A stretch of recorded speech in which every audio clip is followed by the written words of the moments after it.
Addiction ਇਹ ਨਹੀਂ ਹੈ ਕਿ ਇਕੱਲੀ ਡਰੱਗਸ ਦੀ ਜਾਂ ਸ਼ਰਾਬ ਦੀ ਹੈ। ਹੂੰ ਬਹੁਤ ਲੋਕ ਨੇ ਜਿਨ੍ਹਾਂ ਨੂੰ ਆਨਲਾਈਨ ਸ਼ਾਪਿੰਗ ਦੀ ਐਡਿਕਸ਼ਨ ਹੋ ਜਾਂਦੀ ਹੈ। ਜੀ you can never get enough of a substance that just gives you almost everything. ਇੱਕ ਜਿਹਨੂੰ ਚੜ੍ਹਦੀ ਕਲਾ ਵਾਲੀ ਫੀਲਿੰਗ ਹੁੰਦੀ ਹੈ ਹਾਂਜੀ ਉਹ ਘੱਟ ਨਜ਼ਰ ਆਉਂਦੀ ਹੈ। ਪਰ ਜਦੋਂ ਰੀਹੈਬ ਤੋਂ ਕੋਈ ਵਾਪਸ ਆ ਜਾਂਦਾ ਹਾਂਜੀ ਉਹਦਾ ਸਕਸੈਸ ਰੇਟ ਬਹੁਤ ਘੱਟ ਆ। ਜੀ ਪਰ ਜਿਹੜੀ ਸੈਲਫ ਟਾਕ ਆ that's the most important conversation we ever have. ਤੁਸੀਂ ਕਿਸੇ ਨੂੰ ਪਿਆਰ ਨਹੀਂ ਕਰ ਸਕਦੇ ਜੇ ਤੁਸੀਂ ਆਪਣੇ ਆਪ ਨੂੰ ਪਿਆਰ ਨਹੀਂ ਕਰਦੇ। ਫੋੜੇ ਜੇ ਪਾਸ ਪਈ ਹੋਵੇ ਦੱਬ ਕੇ ਕੱਢਣੀ ਪੈਂਦੀ ਹੈ। ਬਿਲਕੁਲ। ਜੀ। ਜਦੋਂ ਕੋਈ ਇਕੱਲਾ ਹੋ ਜਾਏ ਹੂੰ ਤੇ ਉਹ ਮੋਸਟ ਲਾਈਕਲੀ ਕੋਈ ਹੋਰ ਦੋਸਤ ਬਣਾਊਗਾ। ਹਰ ਰਿਲੀਜਨ ਦੇ ਵਿੱਚ ਹੂੰ ਤੇ ਸਾਈਕੋਥੈਰੇਪੀ ਦੇ ਵਿੱਚ ਹੂੰ ਜਿਹੜੀ ਖੁਦ ਨਾਲ ਬੈਠਣਾ, ਹੂੰ time for your own self, ਜੀ ਇਮੋਸ਼ਨਸ ਨੂੰ ਸਪਰੈਸ ਕਰਨਾ ਬਚਪਨ 'ਚ ਆਟੋਮੈਟਿਕਲੀ ਅੱਜ ਕੱਲ੍ਹ ਦੀ ਸੁਸਾਇਟੀ 'ਚ ਸਿੱਖਿਆ ਜਾਂਦਾ। ਜੀ। ਸੋ ਆਪਣੇ ਆਪ ਨਾਲ ਪੀਸਫੁਲ ਹੋਣਾ ਹੂੰ ਮੈਨੂੰ ਲੱਗਦਾ ਡੀ ਐਡਿਕਸ਼ਨ ਵਾਸਤੇ ਬਹੁਤ ਜ਼ਰੂਰੀ ਹੈ। ਪਰ ਡਾਕਟਰ ਸਾਹਿਬ ਗੱਲ ਜੇ ਡੀ ਐਡਿਕਸ਼ਨ ਦੀ ਇੱਥੋਂ ਸ਼ੁਰੂ ਕਰੀਏ ਕਿ ਐਡਿਕਸ਼ਨ ਸਿਰਫ ਤੇ ਸਿਰਫ ਇਹ ਨਹੀਂ ਹੈ ਕਿ ਨਸ਼ੀਲੇ ਪਦਾਰਥਾਂ ਦਾ। ਤੁਸੀਂ ਹਮੇਸ਼ਾ ਗੱਲ ਆ ਕੇ ਇਹ ਦੱਸਿਆ ਕਰਦੇ ਹੋ ਕਿ ਕੋਈ ਵੀ ਚੀਜ਼ ਜਿਹੜੀ ਅਸੀਂ ਹੱਦ ਤੋਂ ਜ਼ਿਆਦਾ ਕਰਨ ਲੱਗ ਜਾਈਏ, ਆਪਣੇ ਆਪ ਨੂੰ ਰੋਕ ਨਾ ਸਕੀਏ। ਬਿਲਕੁਲ। ਜਿਨ੍ਹਾਂ ਨੂੰ ਕਈ ਚੀਜ਼ਾਂ ਨੂੰ ਚੰਗੀਆਂ ਆਦਤਾਂ ਵੀ ਮੰਨਿਆ ਜਾਂਦਾ, ਹਾਂਜੀ ਉਹਦਾ ਵੀ ਬੰਦਾ ਇਸ ਕਦਰ ਉਹਦੀ ਲੱਤ ਲੱਗ ਜਾਂਦੀ ਆ, ਉਹਦੀ ਵੀ ਐਡਿਕਸ਼ਨ ਹੋ ਜਾਂਦੀ ਆ। ਬਿਲਕੁਲ। ਐਡਿਕਸ਼ਨ ਦਾ ਸਾਈਕਲ ਤੋੜਨ ਵਾਸਤੇ ਵੱਖੋ ਵੱਖਰੀਆਂ ਸਟ੍ਰੈਟਜੀਜ਼ ਨੇ, ਵੱਖੋ ਵੱਖਰਾ ਤਰੀਕਾ। ਪਰ ਬਹੁਤ ਸਾਰੇ ਲੋਕ ਅਜਿਹੇ ਨੇ ਜਿਹੜੇ ਇੱਕ ਵਾਰ ਲੱਗਦਾ ਤੇ ਹੈ ਕਿ ਉਹ ਸਟ੍ਰੈਟਜੀ ਨੂੰ ਇਸਤੇਮਾਲ ਕਰਕੇ ਉਹਨਾਂ ਦੇ broken the cycle of addiction, ਹਾਂਜੀ ਪਰ ਫਿਰ ਰੀਲੈਪਸ ਹੋ ਜਾਂਦਾ, ਵਾਪਸ ਹੋ ਜਾਂਦੇ ਨੇ ਉਧਰ ਨੂੰ। ਬਿਲਕੁਲ। ਫੈਕਟਰਸ ਕੀ ਨੇ ਜੀ ਇਹਦੇ? ਬਿਲਕੁਲ ਵਿਜੇ, ਜਿਵੇਂ ਤੁਸੀਂ ਕਿਹਾ ਨਾ ਐਡਿਕਸ਼ਨ ਇਹ ਨਹੀਂ ਹੈ ਕਿ ਇਕੱਲੀ ਡਰੱਗਸ ਦੀ ਜਾਂ ਸ਼ਰਾਬ ਦੀ ਹੈ। ਐਡਿਕਸ਼ਨ ਉਹ ਕੋਈ ਵੀ ਫਿਨੋਮੀਨਾ ਜੀ ਜਿਹੜਾ ਨੈਰੋ ਕਰਦੇ ਵੀ ਤੁਹਾਨੂੰ ਕਿਸੇ ਹੋਰ ਚੀਜ਼ 'ਚ ਓਨਾ ਆਨੰਦ ਜਾਂ ਸਵਾਦ ਨਹੀਂ ਆ ਰਿਹਾ ਜੀ ਜਿੰਨਾ ਇੱਕ ਪਰਟੀਕੂਲਰ ਚੀਜ਼ 'ਚ ਆ ਰਿਹਾ, ਉਹਦੀ ਲੱਤ ਲੱਗ ਜਾਣੀ। ਉਹ ਸ਼ਾਪਿੰਗ ਦੀ ਹੋ ਸਕਦੀ ਹੈ। ਬਹੁਤ ਲੋਕ ਨੇ ਜਿਨ੍ਹਾਂ ਨੂੰ ਆਨਲਾਈਨ ਸ਼ਾਪਿੰਗ ਦੀ ਐਡਿਕਸ਼ਨ ਹੋ ਜਾਂਦੀ ਹੈ। ਜੀ ਗੈਂਬਲਿੰਗ ਦੀ ਹੈ। ਗੈਂਬਲਿੰਗ ਦੀ ਐਡਿਕਸ਼ਨ ਜਿੱਤਣ ਦੀ ਐਡਿਕਸ਼ਨ ਨਹੀਂ ਹੈ। ਰਾਈਟ। ਜੇ ਤਾਂ ਉਹ ਜਿੱਤਣ ਦੀ ਹੋਵੇ ਫਿਰ ਤੇ ਜਦੋਂ ਇੱਕ ਵਾਰੀ ਜੈਕਪਾਟ ਮਿਲ ਗਿਆ ਫਿਰ ਉਸ ਤੋਂ ਬਾਅਦ ਕੋਈ ਖੇਡੇਗਾ ਹੀ ਨਹੀਂ। ਸੋ ਗੈਂਬਲਿੰਗ ਐਡਿਕਸ਼ਨ ਇੱਕ ਡੋਪਾਮੀਨ ਟ੍ਰਿਗਰ ਜਿਹੜੇ ਆਪਾਂ ਗੱਲ ਕਰਦੇ ਹੁੰਦੇ ਇੱਕ ਐਂਟੀਸਪੇਸ਼ਨ ਦੀ ਕਿ ਮੈਨੂੰ ਕੁਝ ਹੋਰ ਮਿਲਣ ਵਾਲਾ, ਪਰ ਉਹ ਮਿਲਦਾ ਨਹੀਂ ਹੈ। ਜੀ ਕਹਿੰਦੇ ਨਾ you can never get enough of a substance that just gives you almost everything. ਪਰ ਉਹ ਆਲਮੋਸਟ ਪੂਰਾ ਨਹੀਂ ਹੁੰਦਾ, ਉਹ ਥੋੜਾ ਜਿਹਾ ਪਿੱਛੇ ਰਹਿ ਜਾਂਦਾ। ਹਾਂਜੀ। ਸੋ ਐਡਿਕਸ਼ਨ ਕਿਸੇ ਚੀਜ਼ ਦੀ ਵੀ ਹੋ ਸਕਦੀ ਹੈ ਤੇ ਜਿਹੜੇ ਇਹ ਮੈਂਟਲ ਹੈਲਥ ਨਾਲ ਬਹੁਤ ਟਾਈਡ ਆ। ਹਾਂਜੀ। ਜੇ ਆਪਾਂ ਹੁਣ ਦੇਖਦੇ ਹਾਂ ਈਵਨ ਹਰ ਏਜ ਗਰੁੱਪ ਦੇ ਵਿੱਚ ਬੱਚਿਆਂ 'ਚ, ਨਿਊ ਇਮੀਗ੍ਰੈਂਟਸ ਜਿਹੜੇ ਸਟੂਡੈਂਟ ਆਉਂਦੇ ਨੇ, ਜਿਹੜੇ ਵੱਡੇ ਨੇ, ਬਜ਼ੁਰਗ ਨੇ, ਸਾਰਿਆਂ ਦੇ ਵਿੱਚ ਹੀ ਇੱਕ ਜਿਹਨੂੰ ਚੜ੍ਹਦੀ ਕਲਾ ਵਾਲੀ ਫੀਲਿੰਗ ਹੁੰਦੀ ਹੈ ਉਹ ਘੱਟ ਨਜ਼ਰ ਆਉਂਦੀ ਹੈ। ਡਿਪਰੈਸ਼ਨ, ਮੈਂਟਲ ਹੈਲਥ ਇਸ਼ੂਜ਼ ਬਹੁਤ ਜ਼ਿਆਦਾ ਨੇ ਤੇ ਉਹਦੇ ਬਾਰੇ ਕੋਈ ਚੰਗੇ ਰੀਸੋਰਸਿਸ ਸੌਖੇ ਕਿਤੇ ਲੱਭਦੇ ਨਹੀਂ। ਸੋ ਐਡਿਕਸ਼ਨ ਵਾਸਤੇ ਜਦੋਂ ਲੋਕ ਰੀਹੈਬ 'ਚ ਜਾਂਦੇ ਆ, ਕੋਈ ਵੀ ਰੀਹੈਬ ਪ੍ਰੋਗਰਾਮ ਬੜੇ ਸਕਸੈਸਫੁਲ ਨੇ। ਜਿਵੇਂ ਆਪਾਂ ਗੱਲ ਕਰਦੇ ਹੁੰਦੇ ਹਾਂ ਡਾਇਟਸ ਸਾਰੀਆਂ ਹੀ ਸਕਸੈਸਫੁਲ ਨੇ, ਸਾਰੀਆਂ ਹੀ ਭਾਰ ਘਟਾ ਦਿੰਦੀਆਂ ਨੇ। ਰੀਹੈਬ ਪ੍ਰੋਗਰਾਮ 'ਚ ਵੀ ਉਹ 10 ਦਿਨ, 2 ਹਫ਼ਤੇ, 30 ਦਿਨ ਰੱਖ ਕੇ ਇੱਕ ਵਾਰੀ ਤਾਂ ਕਲੀਨ ਕਰ ਦਿੰਦੇ। ਹਾਂਜੀ। ਜਿਹੜੇ ਫਿਜ਼ੀਕਲ ਵਿਦਡਰਾਅਲ ਆਉਣੇ ਹੁੰਦੇ ਆ ਉਹ ਦਵਾਈਆਂ ਨਾਲ ਮੈਨੇਜ ਹੋ ਜਾਂਦੇ ਆ। ਥੈਰੇਪੀ ਉੱਥੇ ਇੱਕ ਰੂਟੀਨ ਬਣ ਜਾਂਦੀ ਆ। ਪਰ ਜਦੋਂ ਰੀਹੈਬ ਤੋਂ ਕੋਈ ਵਾਪਸ ਆ ਜਾਂਦਾ ਉਹਦਾ ਸਕਸੈਸ ਰੇਟ ਬਹੁਤ ਘੱਟ ਆ। ਸੋ ਇਹਦਾ ਮਤਲਬ ਕਿ ਜਿਹੜੀਆਂ ਕੁਛ ਡੀਪਰ ਚੀਜ਼ਾਂ ਸੀਗੀਆਂ ਜੋ ਮੈਂਟਲ ਹੈਲਥ ਇਸ਼ੂਜ਼ ਸੀਗੇ, ਐਡਿਕਸ਼ਨ ਕਿੱਥੋਂ ਟ੍ਰਿਗਰ ਹੋ ਰਹੀ ਸੀ, ਸ਼ਾਇਦ ਉਹ ਕੋਈ ਜਿਹਨੂੰ ਟਰਾਮਾ ਕਿਹਾ ਜਾਂਦਾ। ਟਰਾਮੇ ਦਾ ਮਤਲਬ ਇਹ ਨਹੀਂ ਕਿ ਤੁਹਾਨੂੰ ਕਿਸੇ ਨੇ ਟਾਰਚਰ ਕੀਤਾ। ਟਰਾਮਾ ਹੋ ਸਕਦਾ ਕਿ ਕੋਈ ਬੜੀ ਆਮ ਜਿਹੀ ਗੱਲ ਹੋਈ ਹੋਏ ਪਰ ਆਪਾਂ ਉਹਨੂੰ ਇਸ ਤਰ੍ਹਾਂ ਪਰਸੀਵ ਕਰ ਲਿਆ ਕਿ ਉਹ ਆਪਣੇ ਵਾਸਤੇ ਟਰਾਮੈਟਿਕ ਹੋ ਗਈ। ਜੇ ਟਰਾਮਾ ਵੈਸੇ ਹੋਵੇ ਤਾਂ ਜਿਵੇਂ ਇੱਕ ਵਿਕਟਰ ਫਰੈਂਕਲ ਆਪਾਂ ਗੱਲ ਕੀਤੀ ਸੀ, ਉਹਨਾਂ ਨੇ ਕਿਤਾਬ ਲਿਖੀ ਮੈਨ ਸਰਚ ਫॉर ਮੀਨਿੰਗ। ਉਹ ਜਿਹੜੇ ਕੌਨਸਨਟ੍ਰੇਸ਼ਨ ਕੈਂਪ ਸੀਗੇ ਹਿਟਲਰ ਵੱਲੋਂ ਚਲਾਏ ਗਏ, ਉੱਥੇ ਰਹੇ ਬੜੇ ਸਾਲ। ਫਿਰ ਤੇ ਉਹ ਸਾਰੇ ਲੋਕ ਹੀ ਸਦਾ ਵਾਸਤੇ ਡਿਪਰੈਸਡ ਤੇ ਸੁਇਸਾਈਡਲ ਹੋ ਜਾਣੇ ਚਾਹੀਦੇ ਸੀ ਪਰ ਉਹਦੇ 'ਚ ਇਸ ਤਰ੍ਹਾਂ ਹੋਇਆ ਨਹੀਂ। ਸੋ ਸੇਮ ਟਰਾਮਾ ਮੀਨਸ ਇੱਕ ਬੱਚੇ ਦੇ ਕਿਸੇ ਨੇ ਦਬਕਾ ਮਾਰਿਆ, ਹੋ ਸਕਦਾ ਉਹਨੂੰ ਹਾਸੇ 'ਚ ਲੈ ਲੈ, ਹੋ ਸਕਦਾ ਉਹਦੇ ਲਈ ਉਹ ਟਰਾਮੈਟਿਕ ਹੋਏ। ਸੋ ਜਿਹੜੀ ਡੀ ਐਡਿਕਸ਼ਨ ਆ ਉਹਦੇ 'ਚ ਵੀ ਕਿਤੇ ਉਹ ਜਿਹੜਾ ਆਪਣੇ ਆਪ ਨਾਲ ਕੰਮ ਕਰਨਾ ਤੇ ਪਰਿਵਾਰ ਦਾ ਕੰਮ ਕਰਨਾ ਉਹ ਮਿਸਿੰਗ ਰਹਿ ਜਾਂਦਾ। ਅਕਸਰ ਸੋਚਿਆ ਜਾਂਦਾ ਕਿ ਇੱਕ ਜਗ੍ਹਾ ਭੇਜਤਾ, ਸਕੂਲ ਭੇਜਤਾ, ਉੱਥੋਂ ਪੜ੍ਹ ਕੇ ਆ ਜਾਏ ਤੇ ਪ੍ਰੋਬਲਮ ਸੋਲਵ ਹੋ ਜਾਏ, ਪਰ ਇਸ ਤਰ੍ਹਾਂ ਹੁੰਦਾ ਨਹੀਂ। ਸੋ ਉਹ ਕੰਮ ਕਰਨ ਦੀ ਬੜੀ ਲੋੜ ਆ। ਡਾਕਟਰ ਸਾਹਿਬ ਇਸ ਸਾਰੇ ਦੇਖੋ ਕਿਸੇ ਵੀ ਤਰ੍ਹਾਂ ਦੀ ਕੋਈ ਸਮੱਸਿਆ ਆਵੇ, ਕਿਉਂਕਿ ਜਿਵੇਂ ਤੁਸੀਂ ਗੱਲ ਕੀਤੀ ਨਾ ਮੈਂਟਲ ਹੈਲਥ ਦੇ ਨਾਲ ਹੀ ਚੀਜ਼ਾਂ ਜੁੜੀਆਂ ਹੋਈਆਂ ਨੇ। ਹਾਂਜੀ, ਜਦੋਂ ਕਿਸੇ ਚੀਜ਼ ਦੀ ਕੋਈ ਤੰਗੀ ਪਰੇਸ਼ਾਨੀ, ਮਨ ਦੇ ਉੱਪਰ ਭਾਰ ਰਹਿੰਦਾ, ਬੋਝ ਆ, ਜਿਹੜੀ ਸੈਲਫ ਟਾਕ ਆ, ਹਾਂਜੀ, ਉਹ ਕਿੰਨੀ ਇੰਪੋਰਟੈਂਟ ਹੈ? ਕਿਉਂਕਿ ਕਈ ਵਾਰੀ ਇੰਝ ਹੁੰਦਾ ਵੀ ਤੁਹਾਡੇ ਮਨ ਦੇ ਵਿੱਚ ਕੋਈ ਨੈਗੇਟਿਵ ਥਾਟ ਆਇਆ, ਉਸ ਨੈਗੇਟਿਵ ਥਾਟ ਨੂੰ ਕੱਟਣਾ, ਉਹਨੂੰ ਨੇਗੇਟ ਕਰਨਾ, ਇਹ ਸੈਲਫ ਰਿਸਪੌਂਸਿਬਿਲਿਟੀ ਕਿੰਨੀ ਕੁ ਜ਼ਿਆਦਾ ਹੋਣੀ ਚਾਹੀਦੀ ਹੈ ਜਾਂ ਹੋ ਸਕਦੀ ਆ? Up to what level can we contain that thought, ਜਾਂ ਉਹਨੂੰ ਅਸੀਂ ਨਿਊਟਰਲਾਈਜ਼ ਕਿਵੇਂ ਕਰ ਸਕਦੇ ਹਾਂ? So it works both ways ਜੀ। ਅਸੀਂ ਸੋਸ਼ਲ ਬੀਇੰਗਸ ਆ ਜੀ। ਜੇ ਬੰਦਾ ਇਕੱਲਾ ਹੋਵੇ, ਕੋਈ ਵੀ ਇਕੱਲਾ ਹੋਵੇ, ਤੇ ਉਹ ਬਹੁਤ ਅਕਸਰ ਡਿਪਰੈਸ ਹੋ ਜਾਊਗਾ। ਪਰ ਜਿਹੜੀ ਸੈਲਫ ਟਾਕ ਆ, that's the most important conversation we ever have. ਜਿਹੜੀਆਂ ਗੱਲਾਂ ਅਸੀਂ ਆਪਣੇ ਆਪ ਨਾਲ ਕਰਦੇ ਹਾਂ ਜੀ, ਉਹਦੇ ਨਾਲੋਂ ਕੋਈ ਹੋਰ ਇੰਪੋਰਟੈਂਟ ਚੀਜ਼ ਨਹੀਂ। ਕਿਹਾ ਜਾਂਦਾ ਕਿ ਤੁਸੀਂ ਕਿਸੇ ਨੂੰ ਪਿਆਰ ਨਹੀਂ ਕਰ ਸਕਦੇ ਜੇ ਤੁਸੀਂ ਆਪਣੇ ਆਪ ਨੂੰ ਪਿਆਰ ਨਹੀਂ ਕਰਦੇ। ਸੋ ਟਰੂ। ਜੇ ਸੈਲਫ ਕੰਪੈਸ਼ਨ ਨਹੀਂ ਹੈਗਾ ਤਾਂ ਤੁਸੀਂ ਕੰਪੈਸ਼ਨੇਟ ਨਹੀਂ ਹੋ ਸਕਦੇ। ਇਹ ਗੱਲਾਂ ਕੰਪਲੀਕੇਟਡ ਜਿਹੀਆਂ ਲੱਗਦੀਆਂ ਨੇ, ਪਰ ਇਹ ਹੈ ਨਹੀਂ। ਇਹ ਗੱਲ ਸਹੀ ਹੈ ਡਾਕਟਰ ਸਾਹਿਬ। ਸੋ ਸਿੰਪਲ ਗੱਲ ਆ ਵਿਜੇ, ਮੋਸਟਲੀ ਸਪੈਸ਼ਲੀ ਮੇਲਸ, ਜਿਸ ਤਰ੍ਹਾਂ ਦੀ ਆਪਣੀ ਅਪਬ੍ਰਿੰਗਿੰਗ ਆ, ਸੁਸਾਇਟੀ ਆ, ਉਹਦੇ 'ਚ ਆਪਣੀਆਂ ਇਮੋਸ਼ਨਸ ਨਾਲ ਅਵੇਅਰ ਨਹੀਂ ਹੁੰਦੇ। ਸੋ ਫੋਰ ਐਗਜ਼ਾਮਪਲ, ਕਈ ਵਾਰੀ ਆਪਾਂ ਗੁੱਸੇ 'ਚ ਆ ਜਾਂਦੇ ਹਾਂ, ਕੋਈ ਕੁਛ ਕਵੇ, ਉਹਨੂੰ ਕਹਿੰਦਾ ਮੈਨੂੰ ਇਕੱਲੇ ਛੱਡ ਦੇ, ਮੈਨੂੰ ਥੋੜ੍ਹਾ ਟਾਈਮ ਚਾਹੀਦਾ ਜੀ। ਉਹ ਜੈਨੂਅਨਲੀ ਸਹੀ ਹੋ ਸਕਦਾ, ਪਰ ਕਈ ਵਾਰੀ ਇਸ ਤਰ੍ਹਾਂ ਵੀ ਹੁੰਦਾ ਕਿ ਉਦੋਂ ਸਾਨੂੰ ਸਭ ਤੋਂ ਵੱਧ ਲੋੜ ਹੁੰਦੀ ਹੈ ਕਿ ਕਿਸੇ ਨਾਲ ਸ਼ੇਅਰ ਕਰੀਏ, ਕੋਈ ਦਿਲ ਦੀ ਗੱਲ ਕਰ ਸਕੀਏ। ਪਰ ਕਿਉਂਕਿ ਸਾਨੂੰ ਰਿਐਕਟ ਨਹੀਂ ਕਰਨਾ ਆਉਂਦਾ, ਆਪਣੀ ਖੁਦ ਦੀ ਇਮੋਸ਼ਨ ਨੂੰ ਅਸੀਂ ਸਮਝ ਨਹੀਂ ਪਾਉਂਦੇ ਕਿ ਮੈਂ ਇਸ ਵੇਲੇ ਮੈਨੂੰ ਸਪੋਰਟ ਦੀ ਲੋੜ ਆ, ਮੈਨੂੰ ਇਕੱਲੇਪਨ ਦੀ ਲੋੜ ਨਹੀਂ ਹੈ, ਤੇ ਅਸੀਂ ਐਕਟ ਇਸ ਤਰ੍ਹਾਂ ਕਰਦੇ ਹਾਂ ਕਿ ਜਿਹੜਾ ਕੋਈ ਲਾਗੇ ਆਵੇ ਉਹਨੂੰ ਅਸੀਂ ਦੂਰ ਕਰ ਦਿੰਦੇ ਹਾਂ। ਸੋ ਉਹ ਚੀਜ਼ ਵੀ ਐਡਿਕਸ਼ਨ ਵੱਲ ਲੈ ਜਾਂਦੀ ਹੈ। ਜਦੋਂ ਕੋਈ ਇਕੱਲਾ ਹੋ ਜਾਏ ਤੇ ਉਹ ਮੋਸਟ ਲਾਈਕਲੀ ਕੋਈ ਹੋਰ ਦੋਸਤ ਬਣਾਊਗਾ। ਕਈ ਵਾਰੀ ਜਿਹੜੀ ਐਡਿਕਸ਼ਨ ਹੈਬਿਟ ਆ, ਉਹ ਇੱਕ ਦੋਸਤ ਹੁੰਦੀ ਹੈ। ਉਹ ਆਪਣੇ ਆਪ ਨੂੰ ਰਿਐਲਿਟੀ ਤੋਂ ਦੂਰ ਲਿਜਾਣ ਦਾ ਇੱਕ ਤਰੀਕਾ ਹੁੰਦੀ ਹੈ, ਜਾਂ ਕਿਸੇ ਚੀਜ਼ ਨੂੰ ਭੁਲਾਉਣ ਦਾ, ਜਾਂ ਫੇਸ ਨਾ ਕਰਨ ਦਾ। ਕਿ ਕੋਈ ਔਖੀ ਚੀਜ਼ ਹੈਗੀ ਹੈ ਜਿਹੜੀ ਤੁਹਾਨੂੰ ਅਨਕੰਫਰਟੇਬਲ ਕਰ ਰਹੀ ਹੈ, ਉਹਨੂੰ ਫੇਸ ਨਹੀਂ ਕਰਨਾ। ਉਸ ਵਾਸਤੇ ਵੀਡੀਓ ਗੇਮਾਂ ਖੇਡਣੀਆਂ ਸ਼ੁਰੂ ਕਰ ਦਿਓ, YouTube 'ਤੇ ਵੀਡੀਓ ਦੇਖਣੇ ਸ਼ੁਰੂ ਕਰ ਦਿਓ। ਸੋਸ਼ਲ ਮੀਡੀਆ ਇੱਕ ਬੜਾ ਸੌਖਾ ਤਰੀਕਾ ਅਤੇ ਬੜਾ ਹਾਰਮਲੈਸ ਜਿਹਾ ਲੱਗਦਾ ਕਿ ਯਾਰ ਇਹਦਾ ਤਾਂ ਕੋਈ ਨੁਕਸਾਨ ਨਹੀਂ ਜੀ, ਪਰ ਪੈਟਰਨ ਉਹੀ ਹੈ ਜੀ। ਜੇ ਉਹੀ ਐਡਿਕਸ਼ਨ ਕਿਸੇ ਸਬਸਟੈਂਸ ਦੀ ਹੋਵੇ, ਐਲਕੋਹਲ ਦੀ, ਕਿਸੇ ਡਰੱਗ ਦੀ, ਕੋਕੇਨ ਦੀ, ਉਹਨੂੰ ਅਸੀਂ ਸੀਰੀਅਸ ਮੰਨਦੇ ਹਾਂ। ਪਰ ਜਿਹੜੀਆਂ ਇਹ ਹਾਰਮਲੈਸ ਜਿਹੀਆਂ ਐਡਿਕਸ਼ਨਸ ਲੱਗਦੀਆਂ ਨੇ, ਇਹਨਾਂ ਦਾ ਬੇਸਿਸ ਉਹੀ ਆ। ਸੋ ਉਹੀ ਮਾਈਂਡ ਬਹੁਤ ਲਾਈਕਲੀ ਆ ਕਿ ਕਿਸੇ ਸੀਰੀਅਸ ਐਡਿਕਸ਼ਨ 'ਚ ਵੀ ਪੈ ਸਕਦਾ। ਜਦੋਂ ਡਾਕਟਰ ਸਾਹਿਬ ਅਸੀਂ ਗੱਲ ਕਰਦੇ ਹਾਂ ਵੀ ਸੈਲਫ ਟਾਕ ਦੀ, ਹੈ ਨਾ, ਵੀ ਕਈ ਵਾਰੀ ਹਰ ਵਿਅਕਤੀ ਦੀ ਜ਼ਿੰਦਗੀ ਦੇ ਵਿੱਚ ਨਾ ਕਈ ਵਾਰੀ ਕੁਝ ਅਜਿਹੀਆਂ ਚੀਜ਼ਾਂ ਹੁੰਦੀਆਂ ਨੇ, ਹਾਂਜੀ, ਬੰਦੇ ਨੂੰ ਲੱਗਦਾ ਯਾਰ ਮੈਨੂੰ ਫਲਾਨਾ ਬੰਦਾ ਇਹ ਨਾ ਪੁੱਛ ਲਵੇ। ਬਿਲਕੁਲ। ਤੁਸੀਂ ਕੁਝ ਪਹਿਲੂ ਅਜਿਹੇ ਨੇ ਤੁਸੀਂ ਲੁਕਾਉਣਾ ਚਾਹੁੰਦੇ ਹੋ, ਪਰ ਕੁਝ ਪਹਿਲੂ ਉਹਨਾਂ ਦੇ ਵਿੱਚੋਂ ਅਜਿਹੀਆਂ ਚੀਜ਼ਾਂ ਵੀ ਹੁੰਦੀਆਂ ਨੇ ਜਿਹੜੀਆਂ ਕਿ ਹੋ ਸਕਦਾ ਬਹੁਤ ਵੱਡੀ ਗਿਣਤੀ ਵਿੱਚ ਲੋਕਾਂ ਨੂੰ ਪਤਾ ਹੋਣ। ਅਤੇ ਹਾਊ ਇੰਪੋਰਟੈਂਟ ਇਜ਼ ਇਟ ਕਿ ਜਿਹੜੀ ਤੁਹਾਡੀ ਕੋਈ ਸ਼ਾਰਟਕਮਿੰਗ ਆ, ਉਹਨੂੰ ਐਮਬਰੇਸ ਕਰਕੇ ਪਹਿਲਾਂ ਆਪ ਹੀ ਐਕਨੋਲੇਜ ਕਰ ਲੈਣਾ। ਕਿਉਂਕਿ ਕਈਆਂ ਵੱਲੋਂ ਇੱਕ ਸਟ੍ਰੈਟਜੀ ਵਜੋਂ ਇਸ ਚੀਜ਼ ਨੂੰ ਵੀ ਇੰਪਲੀਮੈਂਟ ਕੀਤਾ ਜਾਂਦਾ ਆਮ ਤੌਰ 'ਤੇ। ਹਾਂਜੀ, ਬਹੁਤ ਸਾਰੇ ਲੋਕ ਜਿਨ੍ਹਾਂ ਦਾ ਭਾਰ ਬਹੁਤ ਜ਼ਿਆਦਾ ਹੁੰਦਾ, ਇਹ ਦੇਖਿਆ ਗਿਆ, ਅਫਕੋਰਸ ਨਾਟ ਪੰਜੇ ਉਂਗਲਾਂ ਬਰਾਬਰ ਨਹੀਂ, ਜਿਨ੍ਹਾਂ ਦਾ ਭਾਰ ਬਹੁਤ ਜ਼ਿਆਦਾ ਹੁੰਦਾ, ਉਹ ਆਪਣਾ ਮਜ਼ਾਕ ਕਈ ਵਾਰੀ ਆਪ ਹੀ ਬਣਾਈ ਜਾਂਦੇ ਨੇ। ਬਿਲਕੁਲ। ਕੀ ਉਹਦੇ ਪਿੱਛੇ ਫਿਰ ਇਹੀ ਇੱਕ ਡਿਫੈਂਸ ਮੈਕੈਨਿਜ਼ਮ ਹੁੰਦਾ ਕਿ ਇਸ ਤੋਂ ਪਹਿਲਾਂ ਕਿ ਦੂਜਾ ਕੋਈ ਗੱਲ ਕਰੇ, ਤੁਸੀਂ ਆਪ ਹੀ ਉਸ ਚੀਜ਼ ਨੂੰ ਐਕਨੋਲੇਜ ਕਰਤਾ, ਸੋ ਦੈਟ ਜਿਹੜਾ ਉਹਦੇ ਵਿੱਚੋਂ ਕੋਈ ਨੈਗੇਟਿਵਿਟੀ ਆ ਸਕਦੀ ਸੀ ਉਹ ਪਹਿਲਾਂ ਹੀ ਫਿਜ਼ਲ ਕਰਤੀ। ਸੋ ਵਿਜੇ, ਬਹੁਤ ਇੰਟਰਸਟਿੰਗ ਡਾਇਨਾਮਿਕ ਆ ਜੀ, ਆਪਣੇ ਮਾਈਂਡ ਦਾ ਡਾਇਨਾਮਿਕ। ਸੋ ਇਹ ਮੈਨੂੰ ਲੱਗਦਾ ਉਸ ਬੰਦੇ ਦੀ ਪਰਸਨੈਲਿਟੀ 'ਤੇ ਡਿਪੈਂਡ ਕਰਦਾ। ਕਈ ਵਾਰੀ ਤੇ ਇਹ ਅਵੋਇਡੈਂਸ ਹੁੰਦੀ ਆ ਜੀ, ਤੁਹਾਨੂੰ ਪਤਾ ਕਿ ਇਹ ਚੀਜ਼ ਸਾਹਮਣੇ ਆਉਣੀ ਆ, ਤੇ ਉਹਨੂੰ ਅਵੋਇਡ ਕਰਨ ਲਈ, ਉਹਦਾ ਕੰਟਰੋਲ ਆਪਣੇ ਕੋਲ ਰੱਖਣ ਲਈ ਜੀ, ਉਹ ਆਪ ਹੀ ਸ਼ੁਰੂ ਕਰ ਲਿਆ ਜੀ, ਆਪਣਾ ਮਜ਼ਾਕ ਆਪ ਹੀ ਬਣਾ ਲਿਆ। ਪਰ ਅਕਸਰ ਉਹਦੇ ਪਿੱਛੇ ਲੋ ਸੈਲਫ ਅਸਟੀਮ, ਖੁਦ ਨੂੰ ਆਪਣਾ ਆਪ ਚੰਗਾ ਨਾ ਲੱਗਣਾ ਕਿਤੇ ਨਾ ਕਿਤੇ ਲੁਕਿਆ ਹੁੰਦਾ। ਤੇ ਉਹਦਾ ਥੋੜ੍ਹਾ ਜਿਹਾ ਜ਼ਿਆਦਾ ਕੰਫਰਟੇਬਲ ਤਰੀਕਾ ਕਿ ਅੰਬੈਰਸਮੈਂਟ ਘੱਟ ਹੋਵੇ ਜੀ, ਤੇ ਉਹਨੂੰ ਮਜ਼ਾਕ 'ਚ ਲੈ ਜਾਓ ਜਾਂ ਆਪਣਾ ਕੰਟਰੋਲ ਨਾ ਲੂਜ਼ ਕਰੋ, ਉੱਧਰ ਨੂੰ ਉਹ ਸਟ੍ਰੈਟਜੀ ਅਪਣਾ ਲਈ।